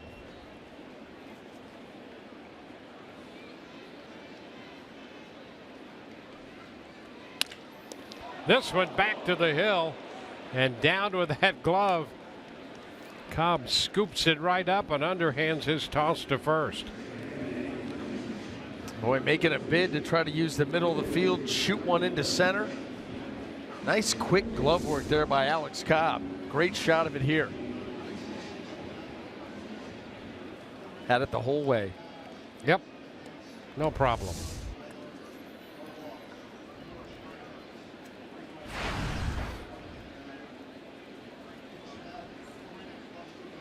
Now we go to JACOBY ELLSBURY.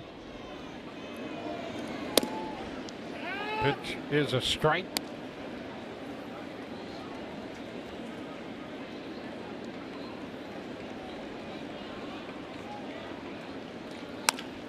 And a ground ball first base. Unassisted, and that's Nick Franklin taking care of that one. At the line on Sabathia, 4 innings plus. He left the game with 2 men on. Allowed 3 runs, 7 hits, 3 home runs. No walks. He hit a man, struck out 4, made 87 pitches in 4 innings plus. Cannot figure in the decision of this game. Pitcher of record becomes Jonathan Holder, who threw a couple of ground balls, one a double play and the other one to end the inning to get out of that spot in the top of the 5th. 1-0 the count to Gary Sanchez, who has been such a major offensive factor since coming to the Yankees from the minor leagues. 1-1. 0 for 2 tonight. He's reached safely in each of his last 21 games, the longest streak by a Yankee this year, and has hits in 18 of those 21 games.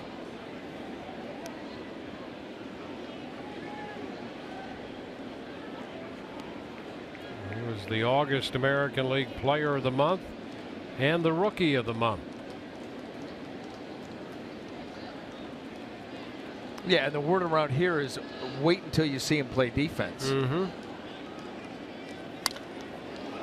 Oh, shot man. Foul. I'll tell you what, you have got to be your head on a swivel. You know, baseball, not a lot of action at times. You know, there are lulls in between pitches. There are long at bats, and you know it's real easy to start talking to the person next to you and not paying attention to what's on the field. But those balls get whistled into the stands. I mean, it's a wonder more people don't get tuned up. Yeah, especially in that part of the ballpark. Man, wherever you are down those lines, you have to be attentive. You just absolutely have to be aware.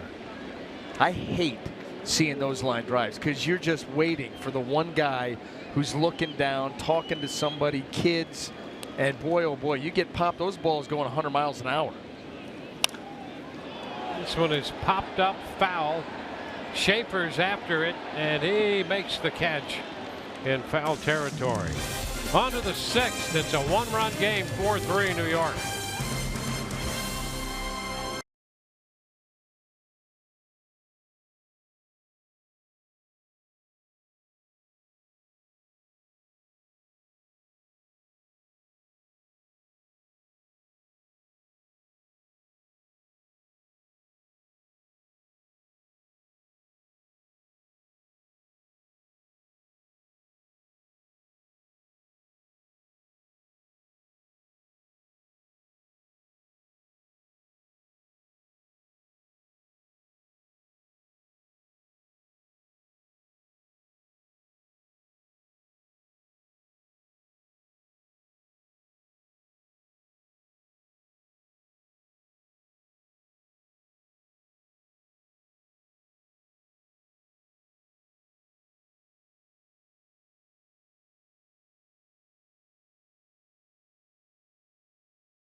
Kevin Kiermaier opened the scoring in this game with a home run in the first inning. Yankees came back with 2 in their first, and then Steven Souza Jr. tied it with an opposite field home run in the second inning. But Brian McCann belted one out to lead off the bottom of the second, giving the Yankees the lead. Well, Kevin Kiermaier led off the third with a home run for the Rays. That tied the game at 3, and then lo and behold, Brian McCann again with 1 out in the fourth inning connects on a 1-2 pitch to give the Yankees a 4-3 lead. So McCann has 2 home runs in this game. Kiermaier has 2 home runs in this game. And now we go to the 6th with Mikey Matuk leading off and taking a strike. Dwayne, if I had just tuned into the game, you did a beautiful job of setting me up for some good viewing going forward. That was a great job. Well, you had me excited, and I already saw it. Fly ball to center. ELLSBURY is there and makes the catch. I mean, the ebb and the flow in the back of the fourth, you had me. You had me, and I was here for it. Well, let's hope that we see a little tick in the meters when they're calculating viewership the rest of the way. It's been interesting, I'll tell you, with the home runs and what Kiermaier's doing. Souza chips in a home run. Every once in a while we mention Bobo Newsom. Yeah. Here's Nick Franklin. He's a fixture here tonight. And you brought some more good stuff up. Now, maybe we space it out over the series. Yeah. I don't know if we revisit it later, but there's some other good stuff in there. The good thing about Bobo Newsom, he did get a World Series ring. You know, we mentioned he did play for the Yankees in '47 and 9 of the 16 teams in existence, and with a number of repeat performances. But he did get a ring in '47, a championship ring with the Yankees. 1-1. And often referred to himself as Bobo. In the third person. That's the first chink in the armor. I mean, could you imagine? Judge under the ball, and he makes the catch. Hey, Dwayne, BA's going to go grab some dinner. You like to join? Yeah, I'm surprised that Bobo never made it on the Jerry Seinfeld show. No, but he did make it on the Howard Stern show, and this Bobo is becoming even more annoying than that one. 2 outs, bases empty for Steven Souza Jr. All of this started with Sabathia making the start in the American League and pushing ahead of Newsom's spot in the record book. Swing and a miss. And then we realized that his career spanned both Babe Ruth and Mickey Mantle, although he faced only Ruth and not Mantle. Only one man faced both of them, and that was Al Benton. We'll have the full dossier on him tomorrow night. And we've got a wardrobe malfunction right there, D-Wayne. Yeah, that's a belt buster right there. You jump on a fastball in the mid-90s, and it goes pop.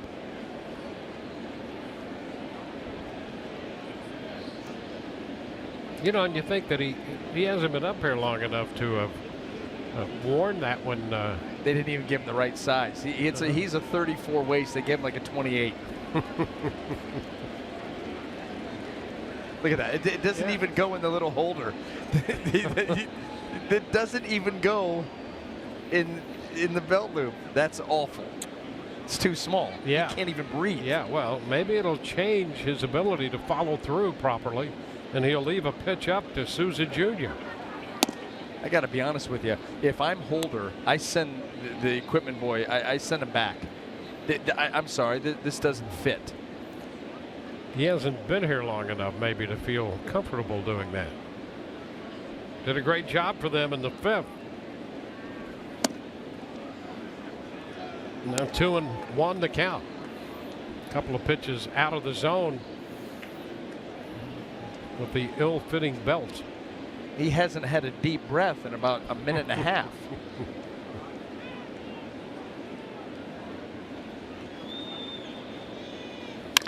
There's a high shot deep into center. Souza has hit it out, and boy, did he. Tie ball game. Souza's second home run of the night.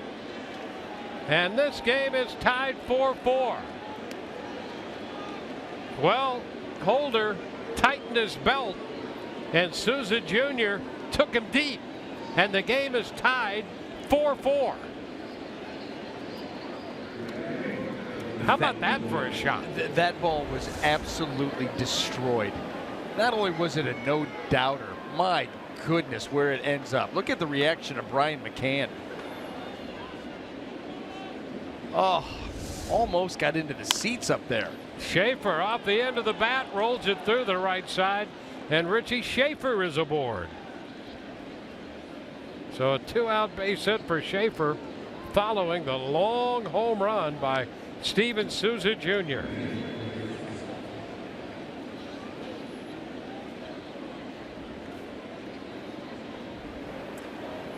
Third career multi-home run game for Steven Souza Jr.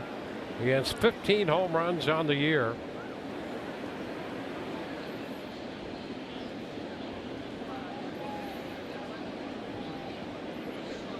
A 4-4 ball game.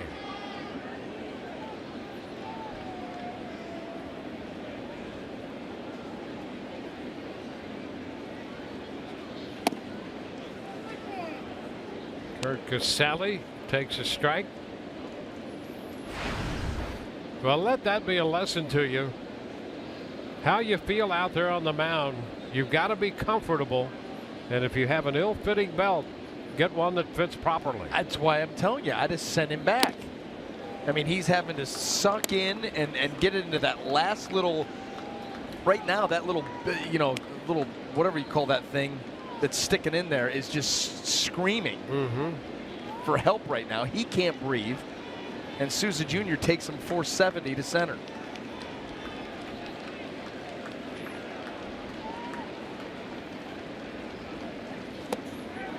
And CASALI waves and misses. Inning is over, but the Rays get a home run from Steven Souza Jr. We're headed into the bottom of the sixth. We are tied 4-4.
A tie game once again. It's 4-4 as we head to the bottom half of the sixth inning. Guys, of the Rays players in the dugout, probably the most interested observer amongst them is Chase Whitley, as both Alex Cobb and Whitley became rehab brothers after their Tommy John surgery. In fact, Whitley went through his rehab with hardly any setbacks or stalls, as opposed to Cobb. Cobb joked he didn't think that Whitley had the same surgery he did because Alex did not have things go as smoothly. But for Whitley, a guy from Alabama, went through the process with the Montgomery Biscuits. Whitley, the former Yankee, is happy to be here as a visitor. And they're going to treat him like a starter. Even though he's in the bullpen, guys, he's in the dugout today because they're going to tell him in advance when he's going to pitch. In this case, it looks like Sunday, and then they're going to allow him to go like a starter every 6 days or so. So he is in the bullpen technically, but he's kind of treated like a starter. Guys, he and Alex Cobb shared a lot of moments during the rehab together. Back to you. Yeah, so this Rays rotation that turned out to be a 6-man rotation, a little chop with Cobb taking the throw from Franklin to retire Gregorius. The Rays have kind of a 6-man plus rotation in its own way. Well, and what you're going to get, if that's the way that they're going to treat Chase Whitley, it's almost like that piggyback. Yep. You know, I mean, whoever starts is going to go 4 or 5, and then maybe you get 3 or 4 out of Whitley. I mean, I don't know exactly how they're going to do it, but you know, he's going to get enough work to where, you know, if he's going to go every 6 days, yep. and the Rays with just 1 off day from here on out, so that 6-man rotation will stay pretty much on that schedule. Starlin Castro. I'll tell you, this month, you know, the Rays out of it, but this month is critical to this team with an eye toward the future and decisions about next year. You know, a lot of things that happen here in September will determine how things are set up for spring training next year and the planning beyond. Well, that's why it's been so interesting to see and at times refreshing to see that the way the Rays have made some personnel decisions. You know what I mean? Who's going to be a part of it, who's not, sending some messages in certain cases, allowing for opportunity in others. Yep. Well, they've obviously done that with Beckham and Motter. I think that's pretty obvious. Jennings. And Jennings. Yep.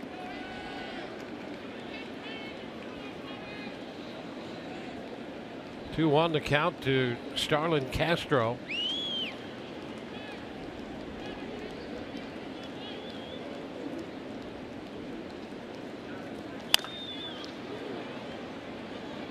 Now 2-2. Another nice little play down there. He's getting bored now. The first play was the toughest. He hasn't been challenged since. Just don't want to get overconfident. That's exactly what the fan is saying. Won't get cocky. 8. Another 8. There's a little ground ball rolling into the short left.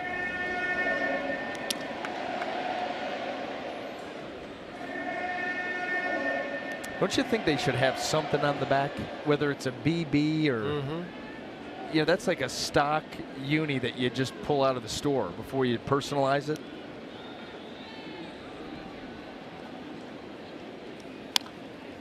Well, I was going to say it hasn't been that long ago, but maybe it has been.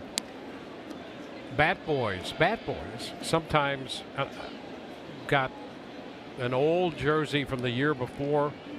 I know specifically of a case where a bat boy got the manager's old jersey, had his number on it, and then they took his number off, but there's still, you know, you can still see the number. Here we go. Too easy. Yep, all in an evening's work.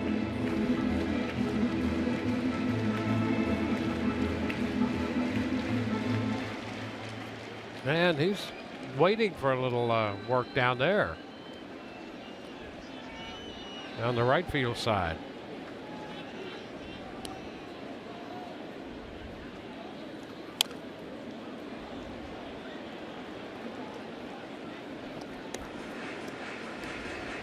Everything in here on Castro, trying to keep him tied up, keep him from getting the arms extended.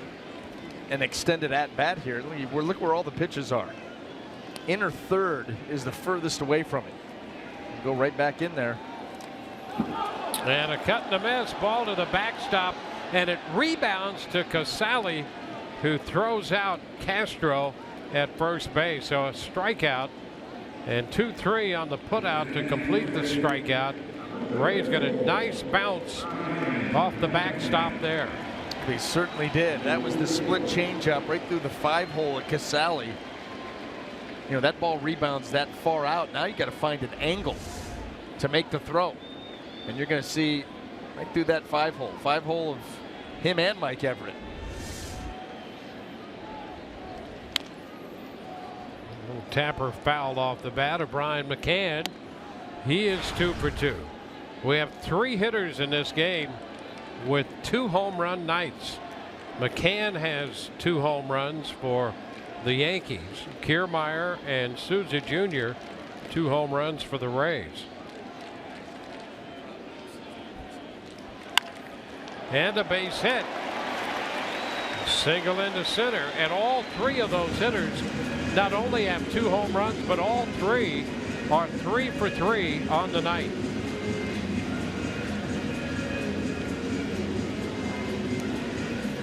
So 9 hits off Cobb. And Jim Hickey heads to the mound with Chase Headley on deck. Well, the Rays talk it over. 4 runs, 9 hits for the Rays. 4 runs, 9 hits for the Yankees.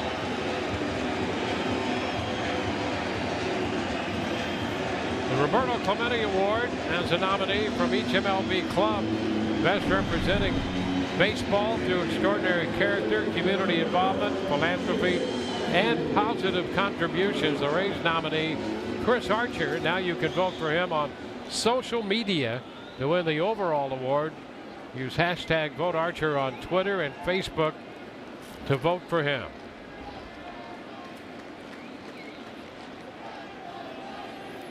Now Chase Headley. Strike at the knees.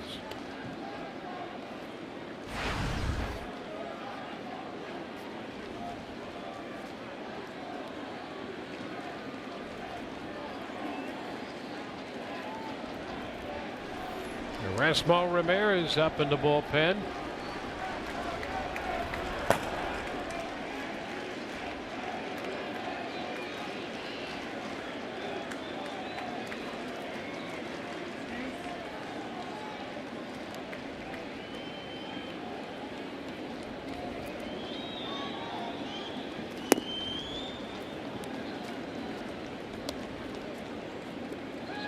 It's a ball and a strike to Headley. Ramirez made a nice play on him out of the shift back in the 2nd inning. By the mound, Ramirez right there, and a little toss to second for the force play to retire the sides. 6-5 on that play. We go to the 7th, 4-4 ball game.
Tonight's cold hard facts Brought to you by Clean Chris Coors Light, a home run night. Kiermaier and Souza both getting 2 home runs.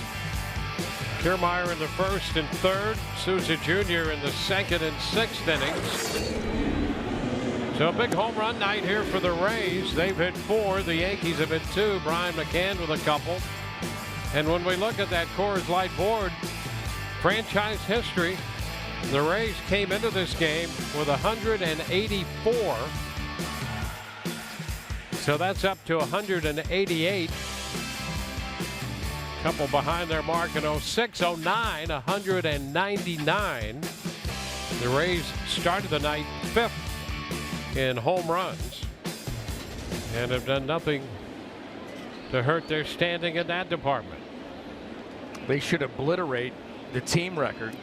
You know, the one, not really drawback, but the only complaint that you have is too high of a percentage of the runs scored have come on the home run. And how about tonight? 4 home runs, 4 runs. And so this game moves into the 7th inning. The Rays have the top of the order, Logan Forsythe.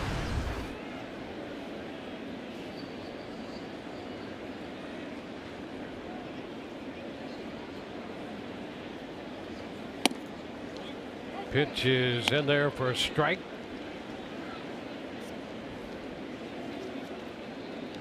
Left-hander chasing Shreve in the game.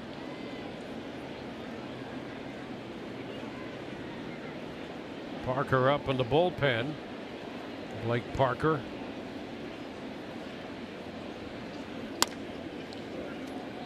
That will be a foul ball. Forsythe, Kiermaier, and then Longoria, who is the DH.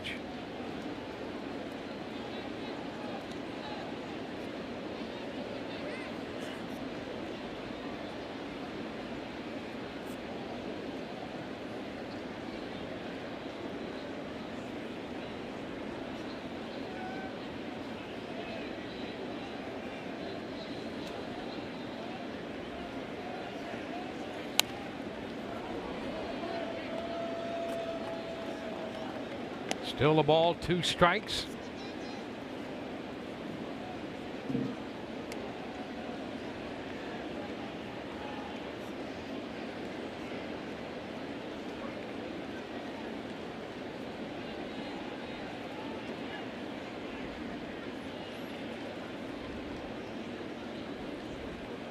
Two innings for Holder.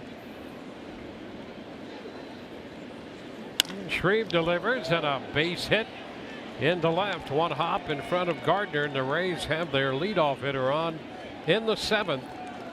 And they move into double figures. 10 hits on the night for the Rays. I'll tell you, Logan Forsythe does it again. He led off the 5th inning with a base hit. Does the same thing here. Down 2 strikes, cover the plate, put the ball in play.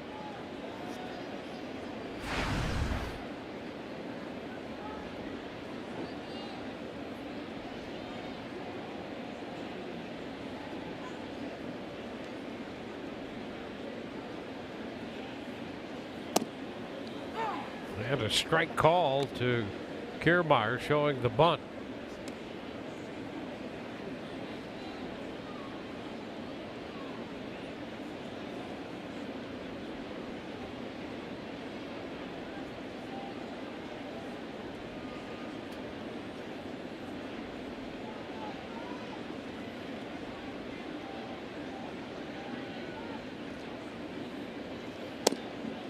And this one is too low.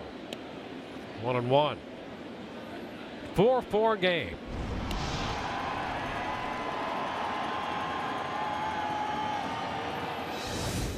Headley stays up at third.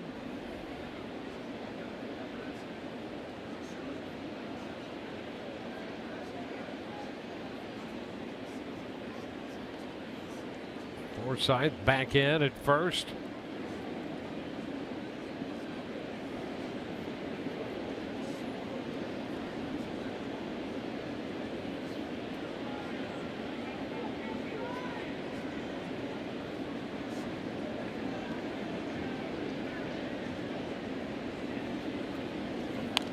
The bunt popped up.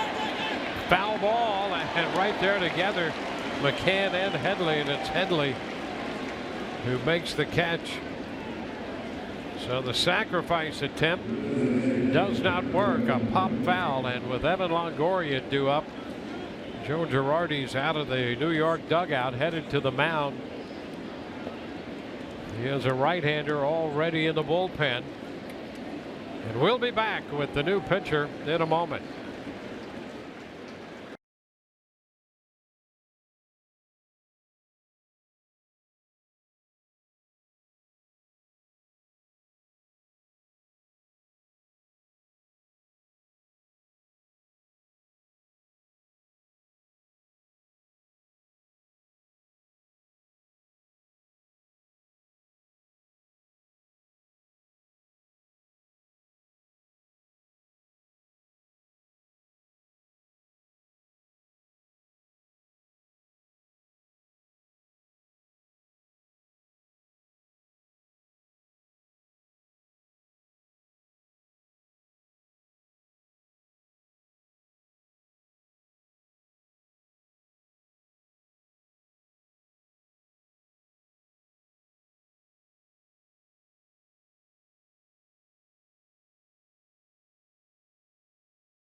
Race Baseball on Fox Sports Sun, brought to you by Ram Trucks, Guts Glory Ram, by Lazy Days RV, your RV authority, and by your Gulf Coast Honda dealers.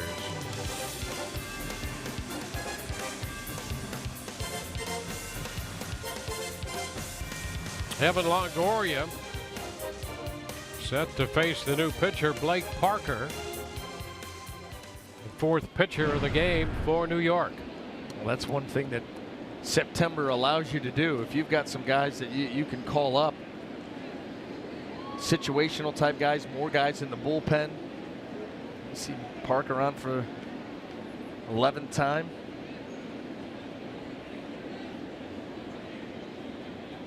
Pitch wide. Parker spent most of the season with Tacoma, the AAA club for Seattle, then was claimed off waivers by the Yankees from Seattle. Made his Yankee debut in early August.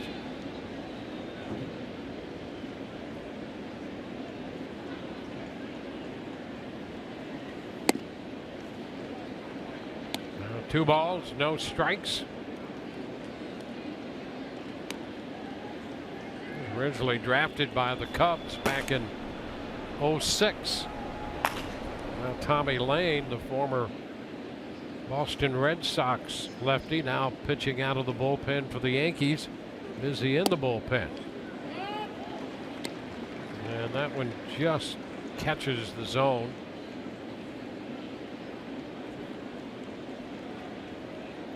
Evan Longoria 1 for 3. Serving as the designated hitter.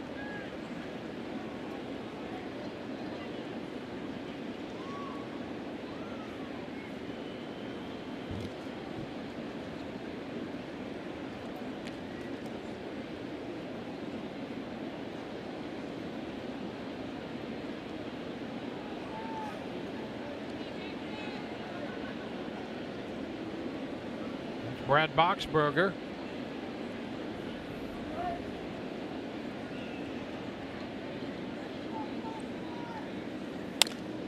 Two-1, skied to right.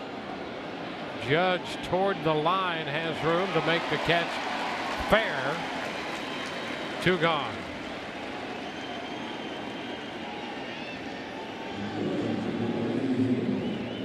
Well, 2 outs Forsythe at first, and Alexei Ramirez will bat.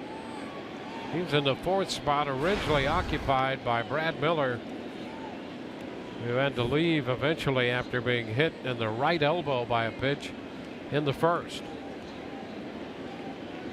Forced right into action. Opportunity here to keep this inning going. A tie game. It's getting late.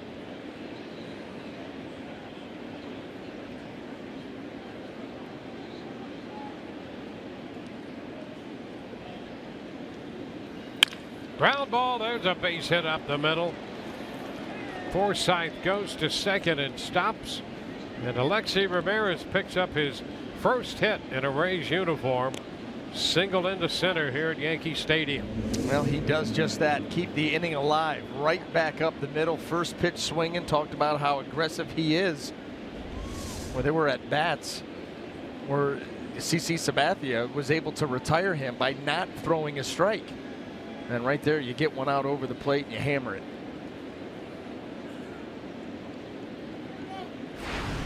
Mikey Montook getting the start against Sabathia. 0 for 3 on the night, 0 for 2 against Sabathia. And now faces the right-hander Blake Parker.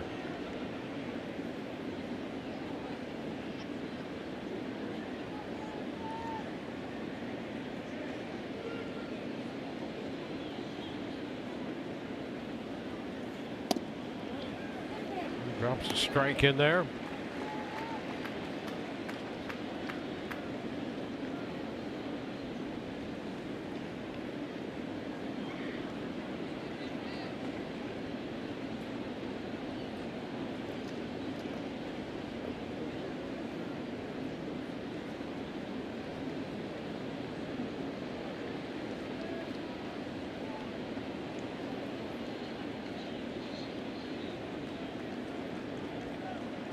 Parker makes good use of that breaking ball.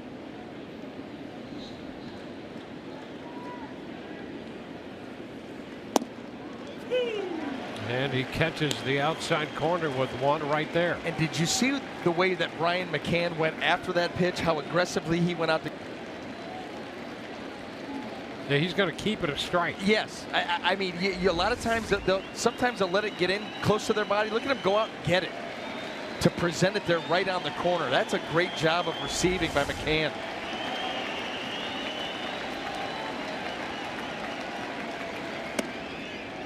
You know, if he lets that ball get any deeper, it's off the plate and it's down, and it doesn't look good. But you go out there and stick it on the corner, you keep the height good, and you keep it on the corner, and you get the call.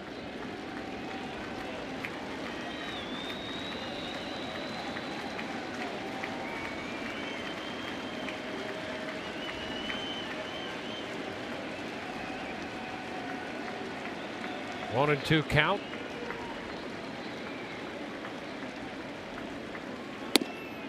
And just a bit away there. Trying to hit the corner and was wide with it. So it's 2-2.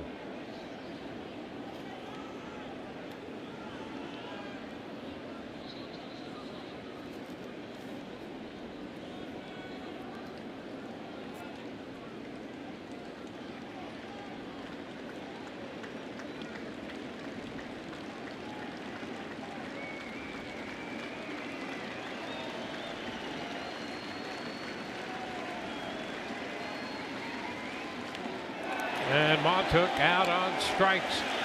Well, he went back to the breaking ball, strikes him out. Rays leave 2. We're tied 4-4 in the 7th.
Our game summary finds the Rays and the Yankees tied 4-4.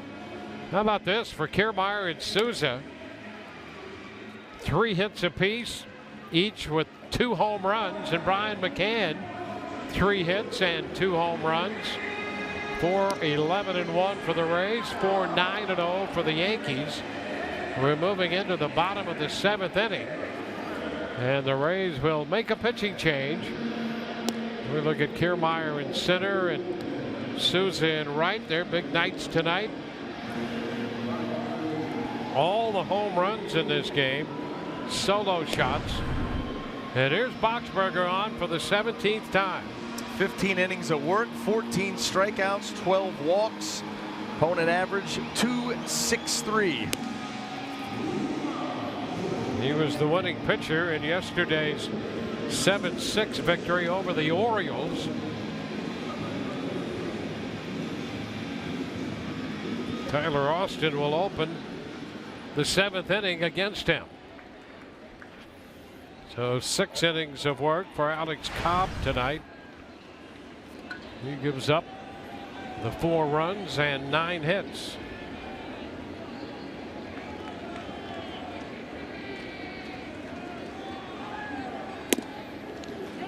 First pitch, Boxberger gets a strike call on Austin.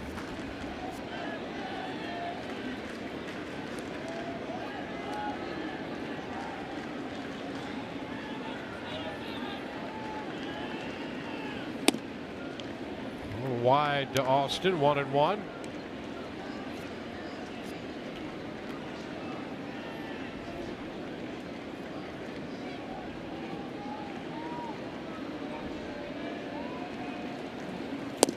And a wave and a miss.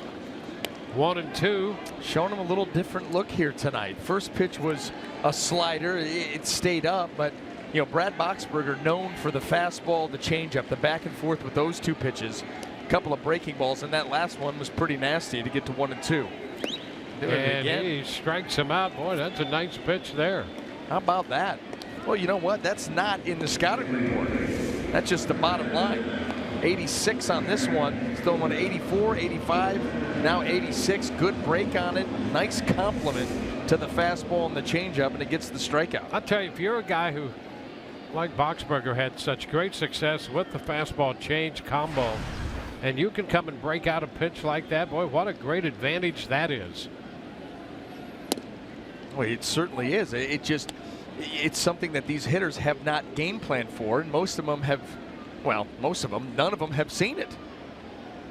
You know, when Boxberger last year would throw in the breaking ball, it was more of a curveball, slower than this. 84 to 86, good break on it. These are the things that you're doing behind the scenes. You're working on it. You're working on it. You're getting comfortable enough to take it out into a game, and it's super hush hush, top secret stuff. No one knows about it, and then all of a sudden here you spring it on somebody. High fly ball toward the line and right. Souza Jr. there to make the catch just fair.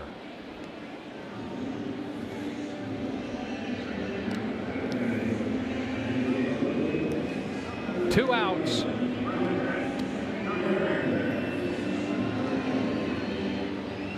Brett Gardner, top of the order. Cobb tonight made 89 pitches, 6 innings, 9 hits, 4 runs, 3 earned, 1 strikeout. He did not walk anybody and gave up the 2 home runs to Brian McCann.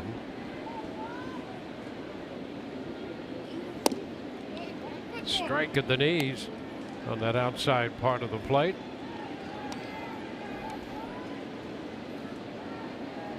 Gardner with 2 hits, 2 for 3.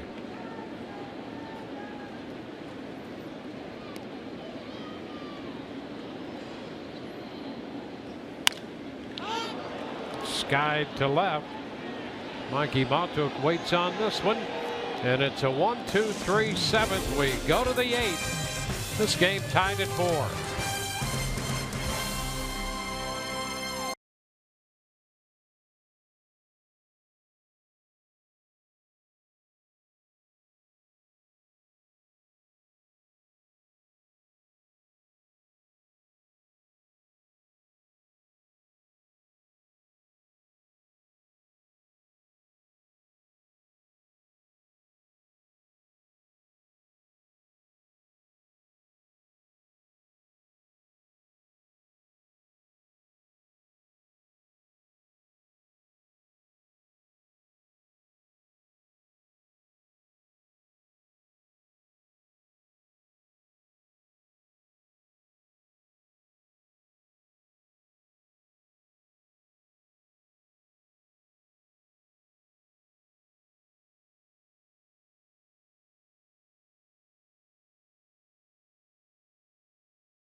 On to the 8th inning we go with Nick Franklin to lead it off, followed by Steven Souza Jr. and then Richie Schaefer.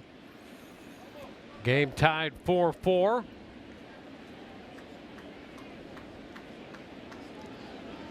Sabathia started, gave up 3 of the 4 runs in 4+ innings. Jonathan Holder a couple of innings, and he gave up a run, 2 hits on a home run. Jason Shreve worked a third of an inning. Parker worked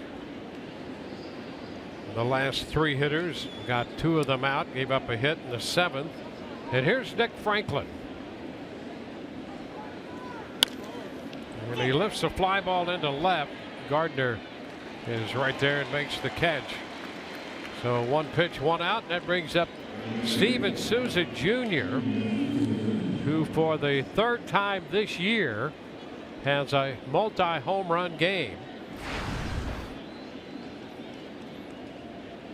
Good 2 home runs against the Blue Jays at Tropicana Field back on the 6th of April.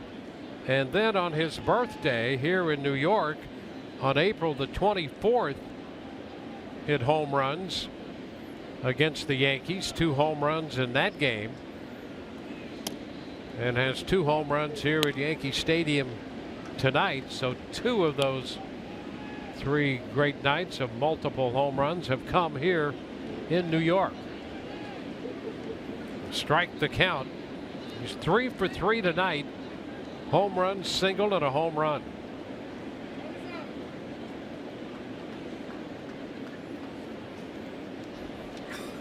Kevin Kiermaier with a couple home runs tonight. Souza Jr. hit both those home runs in late April here.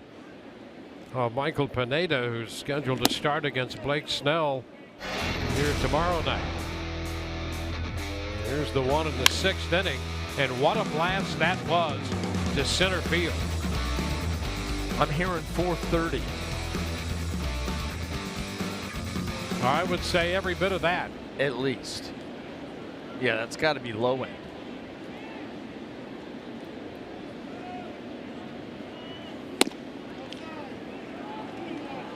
Two and one.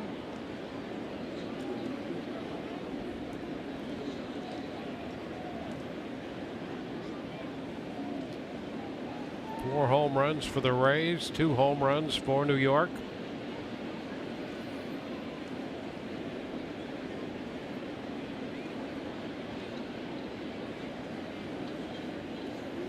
Hot shot foul moves Charlie Montoyo out of the coaching box, and another nice play, routine play down the left field side by the ball boy.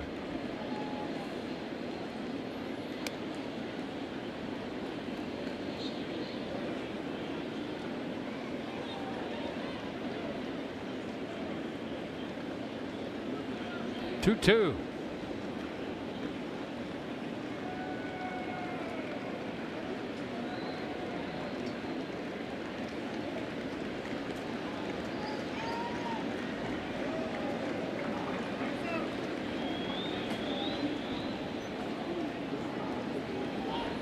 Richie Schaefer on deck.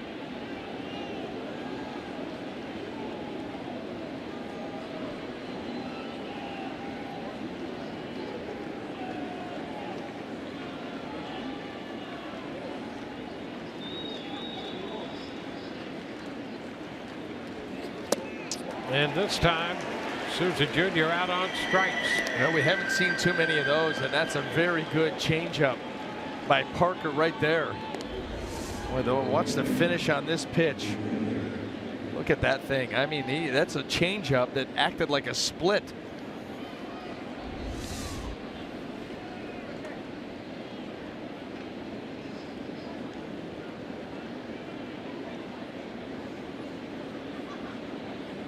I think you're right. I think he throws a split. That's a great change. Well, that looked like it. Looked like a traditional change grip coming out of the glove. Maybe they're putting it down. I'd like to see that grip because that looked like a traditional changeup grip that just has that, you know, that sidewinding spin, and it's got the great finish. But I'll tell you what, if you're logging, and you can see how he holds that. You got those long fingers. Now that's the way to do it too. You know, a lot of guys go into their glove and dig for that split, and you'll see that glove flare. So easier to go split grip. Oh, and that one to whatever that grip was. That was a slip pitch. Yeah. That thing right there, it didn't go to much of anything. But when you go into your glove with the split grip, easier to change that grip to any other grip rather than go in with a traditional fastball and then try to split those fingers on the ball without moving the glove around.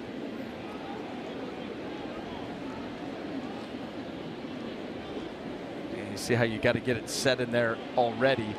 And now you go in there. If you're going to throw it, you keep that grip. If you're not, you close those fingers up and grab the seams with whatever other pitch you're going to go with.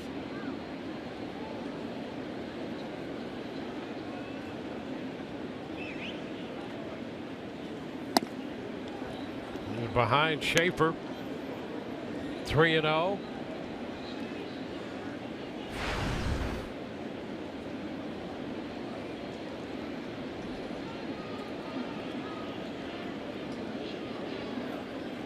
Curt Casali on deck.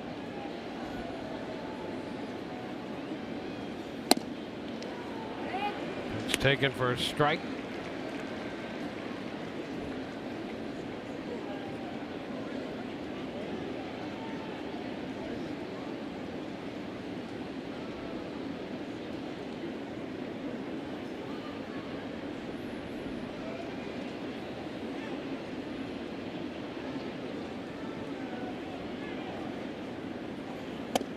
And there's ball 4. 2-out walk. Schaefer's on for the second time. And we'll see what Curt Casali can do here against Blake Parker.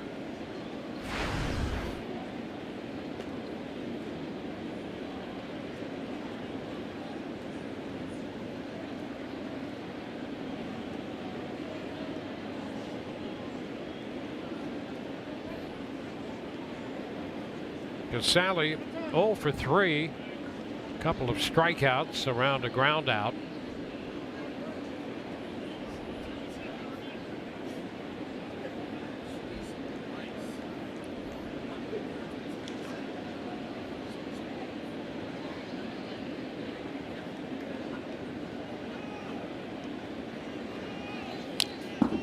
Casali fouls it, a fastball back, strike 1. Is there any deception on that delivery where we go back and forth, back and forth, back and forth on the way to the set? Outside of attempting to make the hitter dizzy, none whatsoever.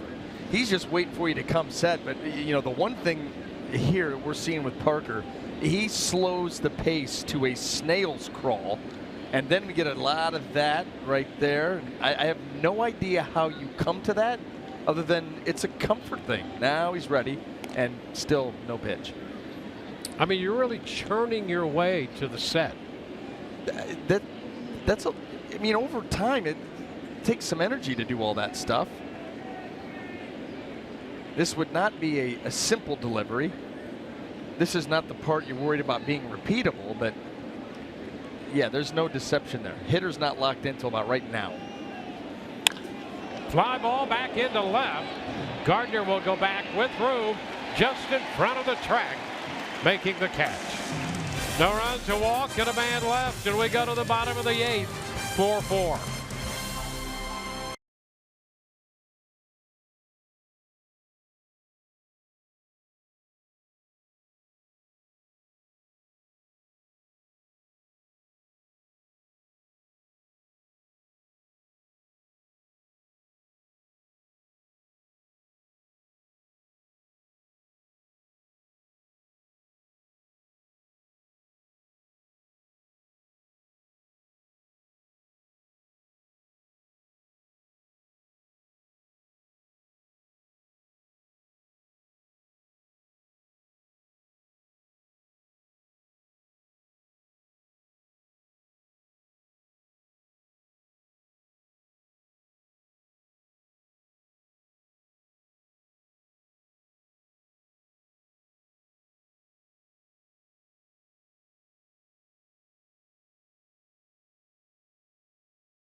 head into the bottom of the 8th in New York. Here's what's coming up tomorrow. Rays Live, the pregame show presented by your Gulf Coast Honda dealers. Blake Snell, the impressive young lefty on the hill for the Rays after his 6th win. We'll hear from him, and Orestes Estrada will break down Aaron Judge, the right fielder for the Yankees.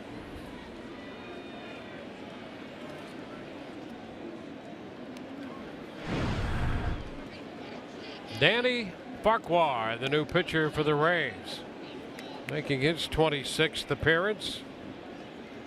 Well, look at the strikeouts, 35, 27 and a third. A lot of them coming here recently. Farquhar finding ways to miss bats. ELLSBURY takes a pitch, down and in. Farquhar pitched an inning yesterday against Baltimore. Made 13 pitches, struck out 2 and walked 1. And here tonight at Yankee Stadium, he's facing ELLSBURY. Sanchez due next, and then Gregorius.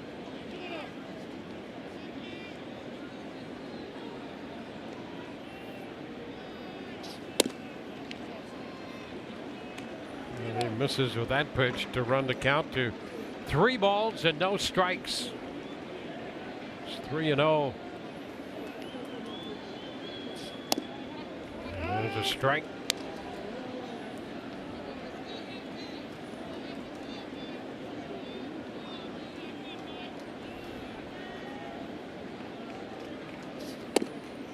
And he walks ELLSBURY to begin the 8th. Not only did Farquhar pitch an inning yesterday, he pitched an inning in the game Tuesday.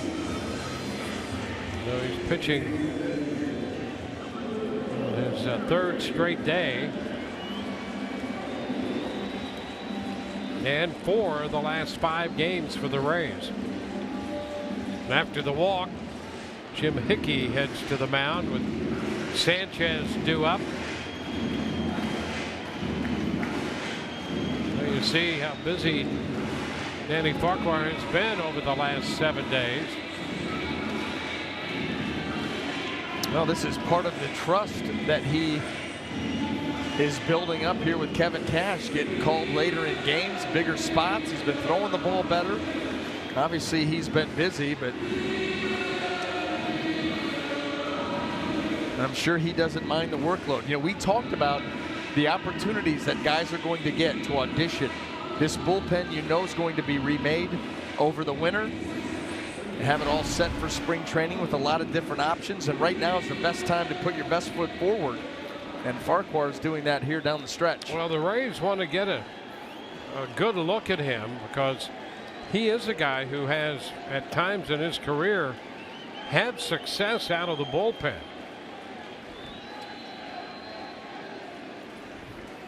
He had a run with Seattle in 2013 and in 14. Pretty good run. Struggled last year, and this year's been up and down between the big club and AAA. Sweeps this one out of the zone. 1 ball, no strikes.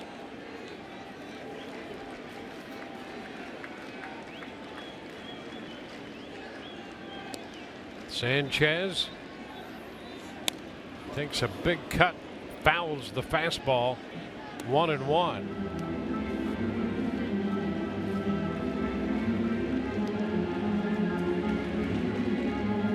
August American League Player of the Month, Rookie of the Month.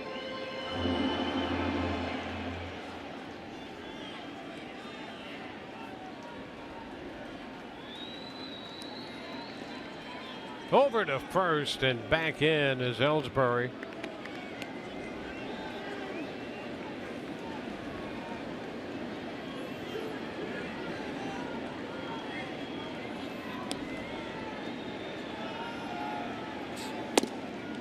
Pitch inside.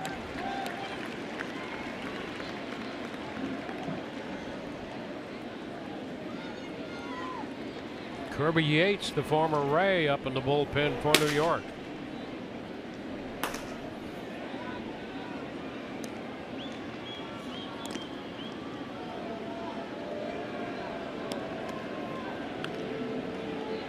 Walk has put Ellsbury at first.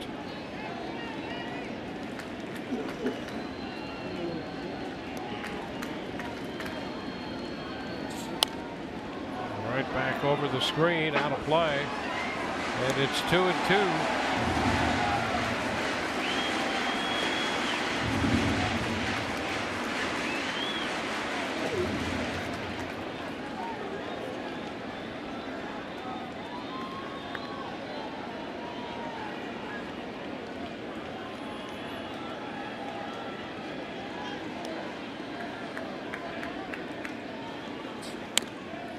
Popped up, pitch in on him.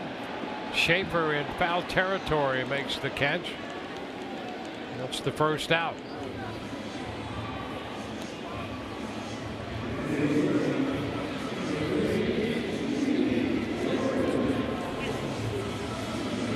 And now D.D. Gregorius, who singled in a run back in the first. 1 for 3.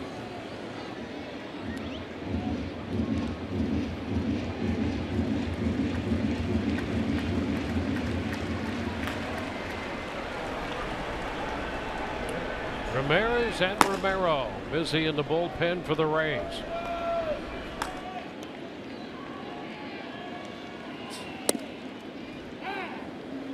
And the pitch to Gregorius is a strike. Farquhar, for a short time, pitched in the Yankee organization back in 2012. He was claimed by the Yankees off waivers from the Oakland organization. He pitched in 6 games at AA and 1 game at the AAA level. And then Seattle grabbed him.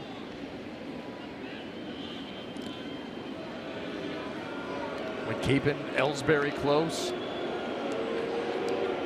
It's feared the Yankees as a team don't run a ton. Middle of the pack in stolen bases. But Ellsbury, one of the guys that you know can and will. And there's a little tapper foul and the barrel into the bat splitting away.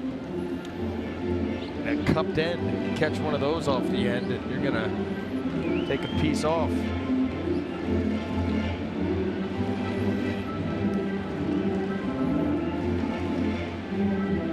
Night for Brian McCann, a couple of home runs. Gregorius with a run batted in, the other run scored on an error, and McCann driving in the other 2 with his 18th and 19th home runs. And a cut and a miss. Gregorius out on strikes. Boy, off speed. Great arm speed by Danny Farquhar and tremendous finish on the pitch. Keeps it away from him. Watch this thing just dip right there at the end.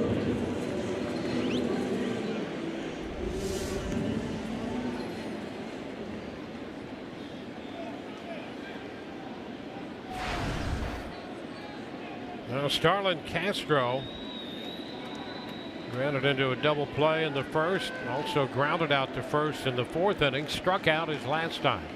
The pitch is upstairs. He was the one strikeout recorded by Alex Cobb tonight. Boxberger had 1, and now Farquhar has a strikeout.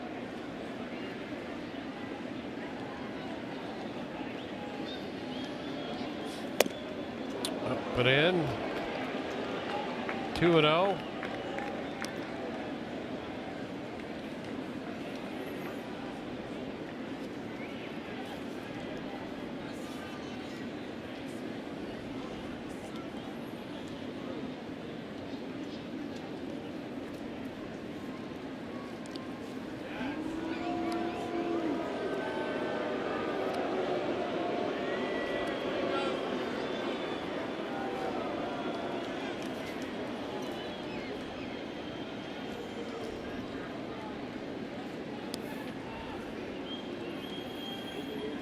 Pitch.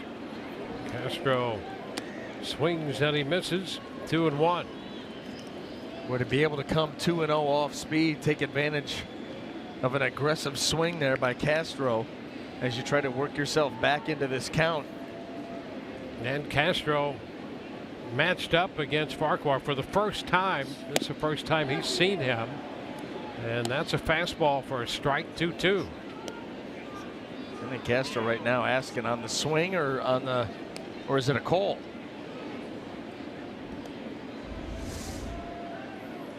Well, it could be on the call and on the swing as well. Definitely on the swing. Runner goes, swing and a miss. Castro strikes out. No runs, a walk, and a man left. We go to the ninth, tied 4-4.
The ninth inning, Fox Sports Supports proud to team up with The Mission Continues, commemorating the 15th anniversary of the events of 9/11.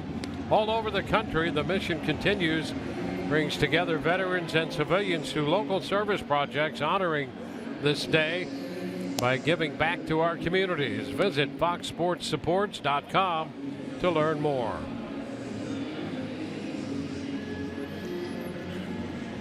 Familiar figure out there now, Kirby Yates on the hill for New York. The former Ray makes his 38th appearance. 2-1 with a .559 earned run average. Well, familiar to us, familiar to the fans, but very familiar to his former teammates who know exactly what Kirby Yates is all about, what he likes to do, and how he does it. So it'll be interesting to see him try to navigate these Rays hitters. Rays will have Forsythe, Kiermaier, and Longoria in the ninth.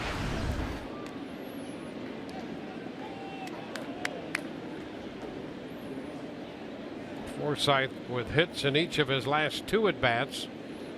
A single in the fifth and a single in the seventh. And the first pitch is a strike called. The upper reaches of the strike zone on the fastball.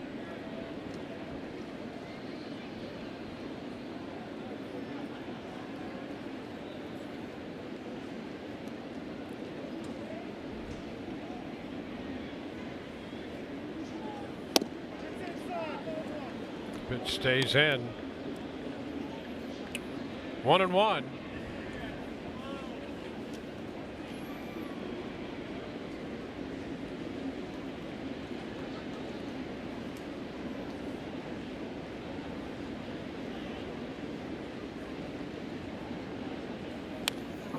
Forsythe fouls it back.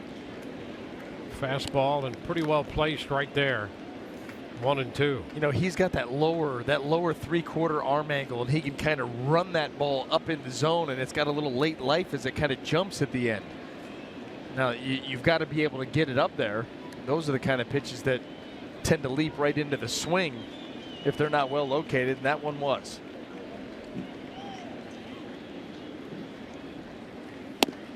And there's strike 3 call. Just caught the corner. That one in the upper part of the zone and just a bit of that corner. Yeah, that ball was driven to a spot. And how about the velocity on that fastball? 95 it registered on the radar gun. And boy, does he spin it right to the corner. Top of the zone.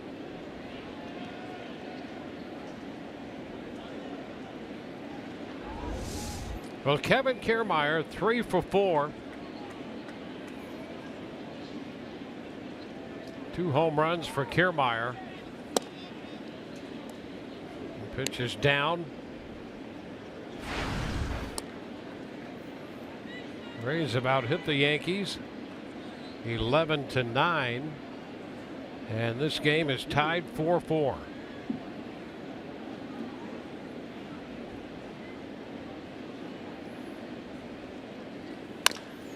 The chopper right side. Castro's throw to first, not going to be in time. Kiermaier with a base hit. Castro had to range to his right and throw against his momentum. You know what? He would have gotten Kiermaier if not for the little bobble. Watch this right here. If this little mishap right there, that's all it takes. That's all it takes. Kiermaier gets up the line so quickly. Still would have been a tough play, but once that ball came out of the hand and there was that little bit of a pause, there was no way you're getting Kiermaier. And now speed on the base paths. That had to be done flawlessly. 4-hit night for Kiermaier. And here's Evan Longoria coming back in at first.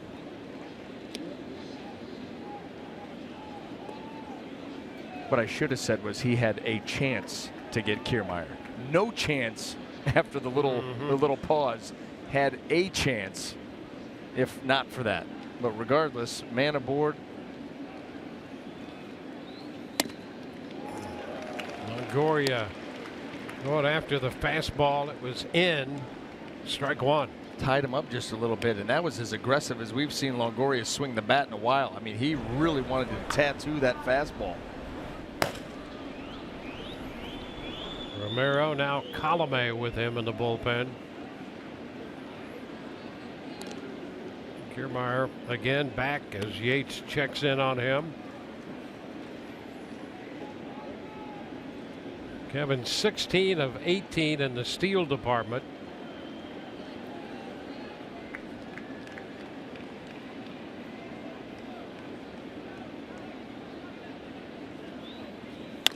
And the pitch popped up. Out from second is Castro making the grab. So a big out there for Yates and the Yankees to get Longoria, especially with his history of driving in runs here at Yankee Stadium. Well, it goes back to that pitch we talked about earlier, that fastball that's up in the zone that has that late life. You get it up there, and it's tough for guys to get on top of, and that ball popped way into the air.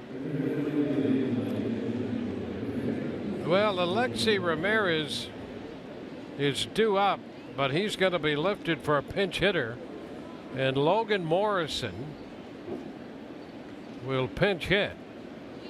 And of the current Rays, and not a lot of at-bats against Yates, and before Kiermaier's infield hit, Morrison was the only hitter with a hit against Yates. 1 out of 1. And he is the pinch hitter with Kiermaier aboard. And boy, don't you know, the Rays would love to get Kiermaier into scoring position.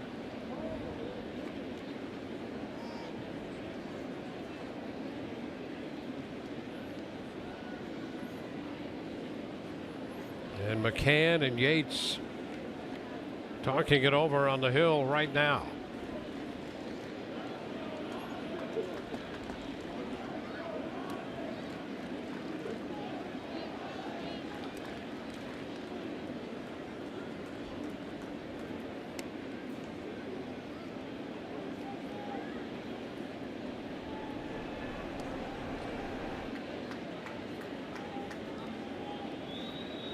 So Morrison set to pinch hit.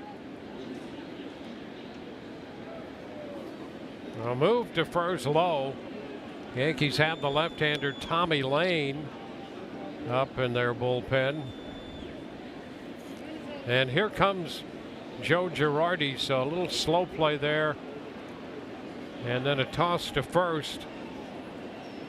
And the Yankees are going to make a pitching change with the lefty now available. And we'll be back in a moment.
We're in the top of the ninth inning. Rays with a man aboard, 2 gone. Major League Baseball on Fox returns Saturday. The race for the AL East wide open when Big Papi and the Red Sox battle Josh Donaldson and the Blue Jays Saturday at 12:30 p.m. Eastern on Fox, or watch it live on Fox Sports Go. Tommy Lane gets the call from the New York bullpen. Logan Morrison announced as the pinch hitter, and it's going to be lefty on lefty as Lane makes his 51st appearance. Got 32 strikeouts in 38 innings, also 19 walks, so you got to keep him in the zone. And he can look right at the base runner Kevin Kiermaier at first, as well as come on to face the left-handed hitting Logan Morrison.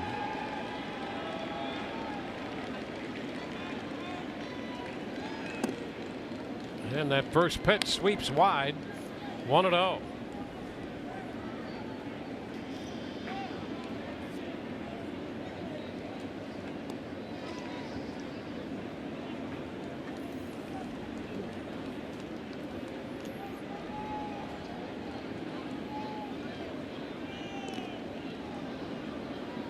That first pitch into the hitter, Lane had Kiermaier headed back to first.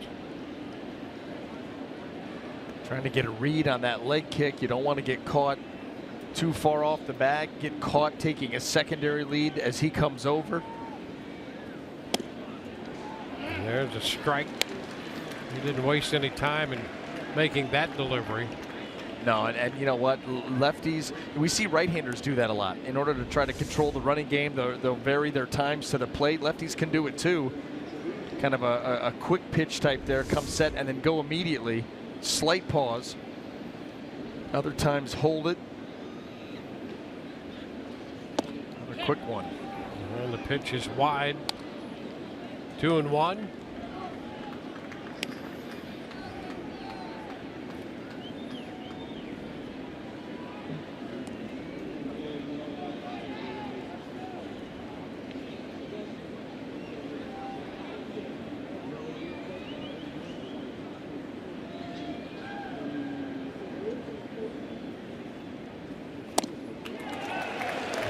disappeared on Morrison. It's 2-2. He can really sweep that breaking ball. He can take it from, inner half and really sweep it right to the outside corner and a little bit off. Look how much ground that pitch covers.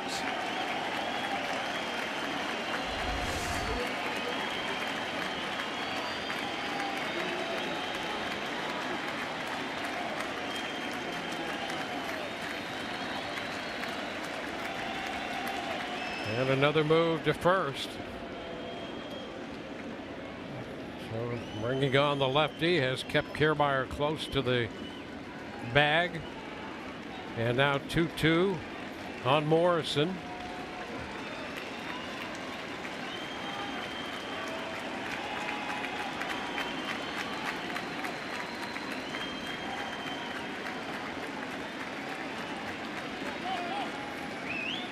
And time granted by Mike Everett, asked for by McCann.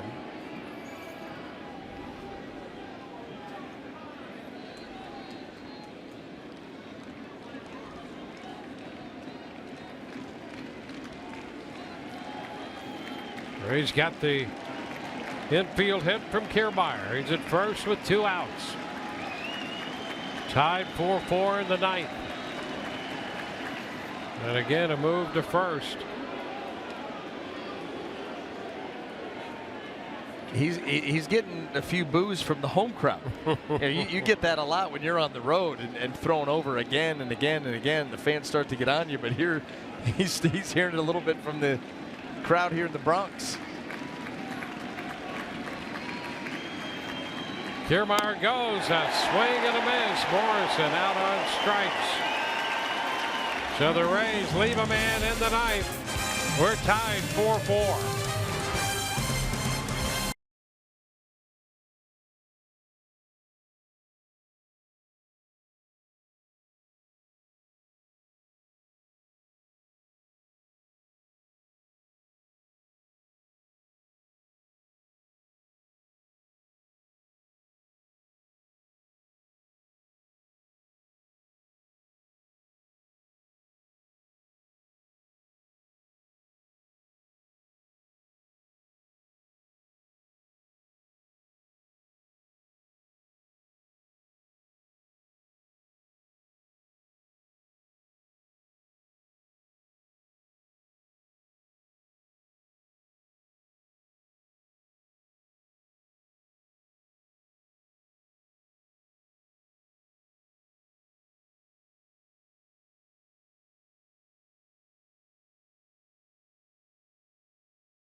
With the Rays tied 4-4 here in New York. Enny Romero will be pitcher number 4 for the Rays, making his 48th appearance. Well, for Enny Romero, as you see, more than a strikeout an inning, it's always about the command. And so that's what's to look for here. I got a tie ball game on the road, the bottom of the 9th inning, and Enny Romero called on, and we'll see what his nerves are like. Can he command the ball in the zone? If he can do that, you've got a good chance. Logan Morrison stays on. He plays first. Nick Franklin switches back to shortstop. Franklin was there briefly in the 1st inning. Now back at short in the 9th. Here's Brian McCann facing Enny Romero. First pitch away, and that's the issue so often facing Enny Romero. Great stuff. That fastball averaging in the neighborhood of 96. Fly ball into right. Souza will be there in front of the track. And he makes the catch.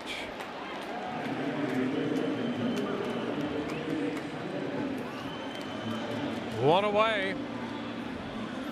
Chase Headley will be the hitter. Rays got 6 from Alex Cobb tonight. 1 from Boxberger, 1 from Farquhar. And here's Romero. 1 ball, no strikes. Headley's 0 for 3, 3 ground balls. All on the infield. Pops it up this time. Right side for Forsythe. 2 gone. Couple of quick outs. 4 pitches, 2 outs. It's pretty good command. That's what you want to do. You want to see Eddie Romero come out of that bullpen and pound the zone, and now Kevin Cash getting good work from Eddie Romero and is going to get him out of there. That's a confidence building outing there for the Rays lefty. Tyler Austin due up, and we'll have the new Rays pitcher in a moment.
Bottom of the 9th inning, tie game.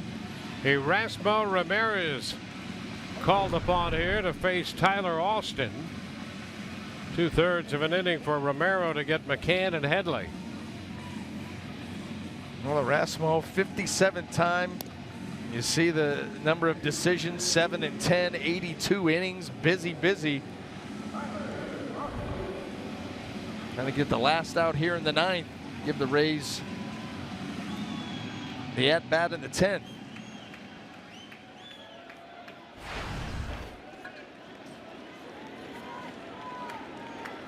Austin's hit came in the 4th inning. A liner to center field. That came against Alex Cobb. And now he faces Erasmo Ramirez. The pitch is low.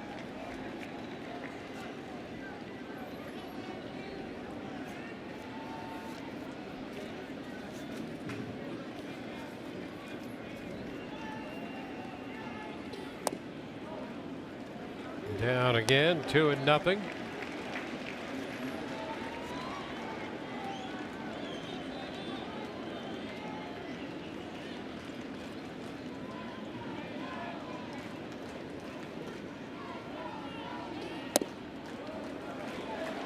Three straight misses. 3-0. Been consistent. You know, he's trying to go down and away. He sat out there and watched the way that the ball was flying here tonight. Trying to scrape the bottom of that zone with the sinker and not been able to do it yet. There you go. 3-1.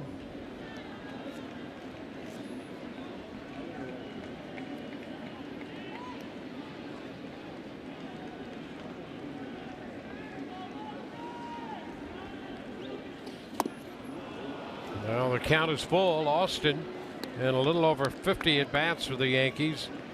4 extra base hits, 2 home runs, and 2 doubles.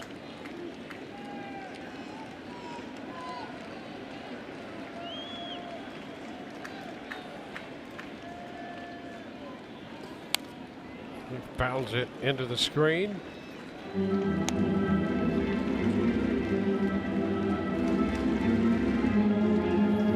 Well, the Rays calling upon their 5th pitcher of the night. The Yankees have utilized 6.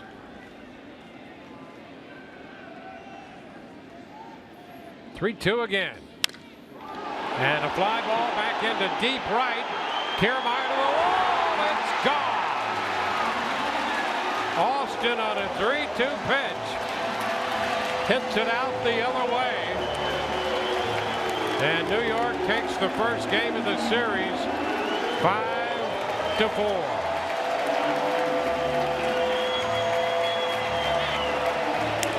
You know, the first 5 pitches of this at-bat were below the zone or right at the bottom of the zone. He got a foul ball and a pitch that was up and in, and then all of a sudden comes with another fastball that was up. Austin stays inside of it and ends this game. The only hit surrendered by the Rays bullpen tonight is this one. And it ends the game on a home run by Tyler Austin. 5-4 the final. 5-10-0 for New York. 3 men left for the Rays. 4-12-1 with 9 men left. Tommy Lane will get the win. Erasmo Ramirez takes the loss before 27,631 here tonight. New York wins game 1 of this 4-game series. Here's the winning blast one more time.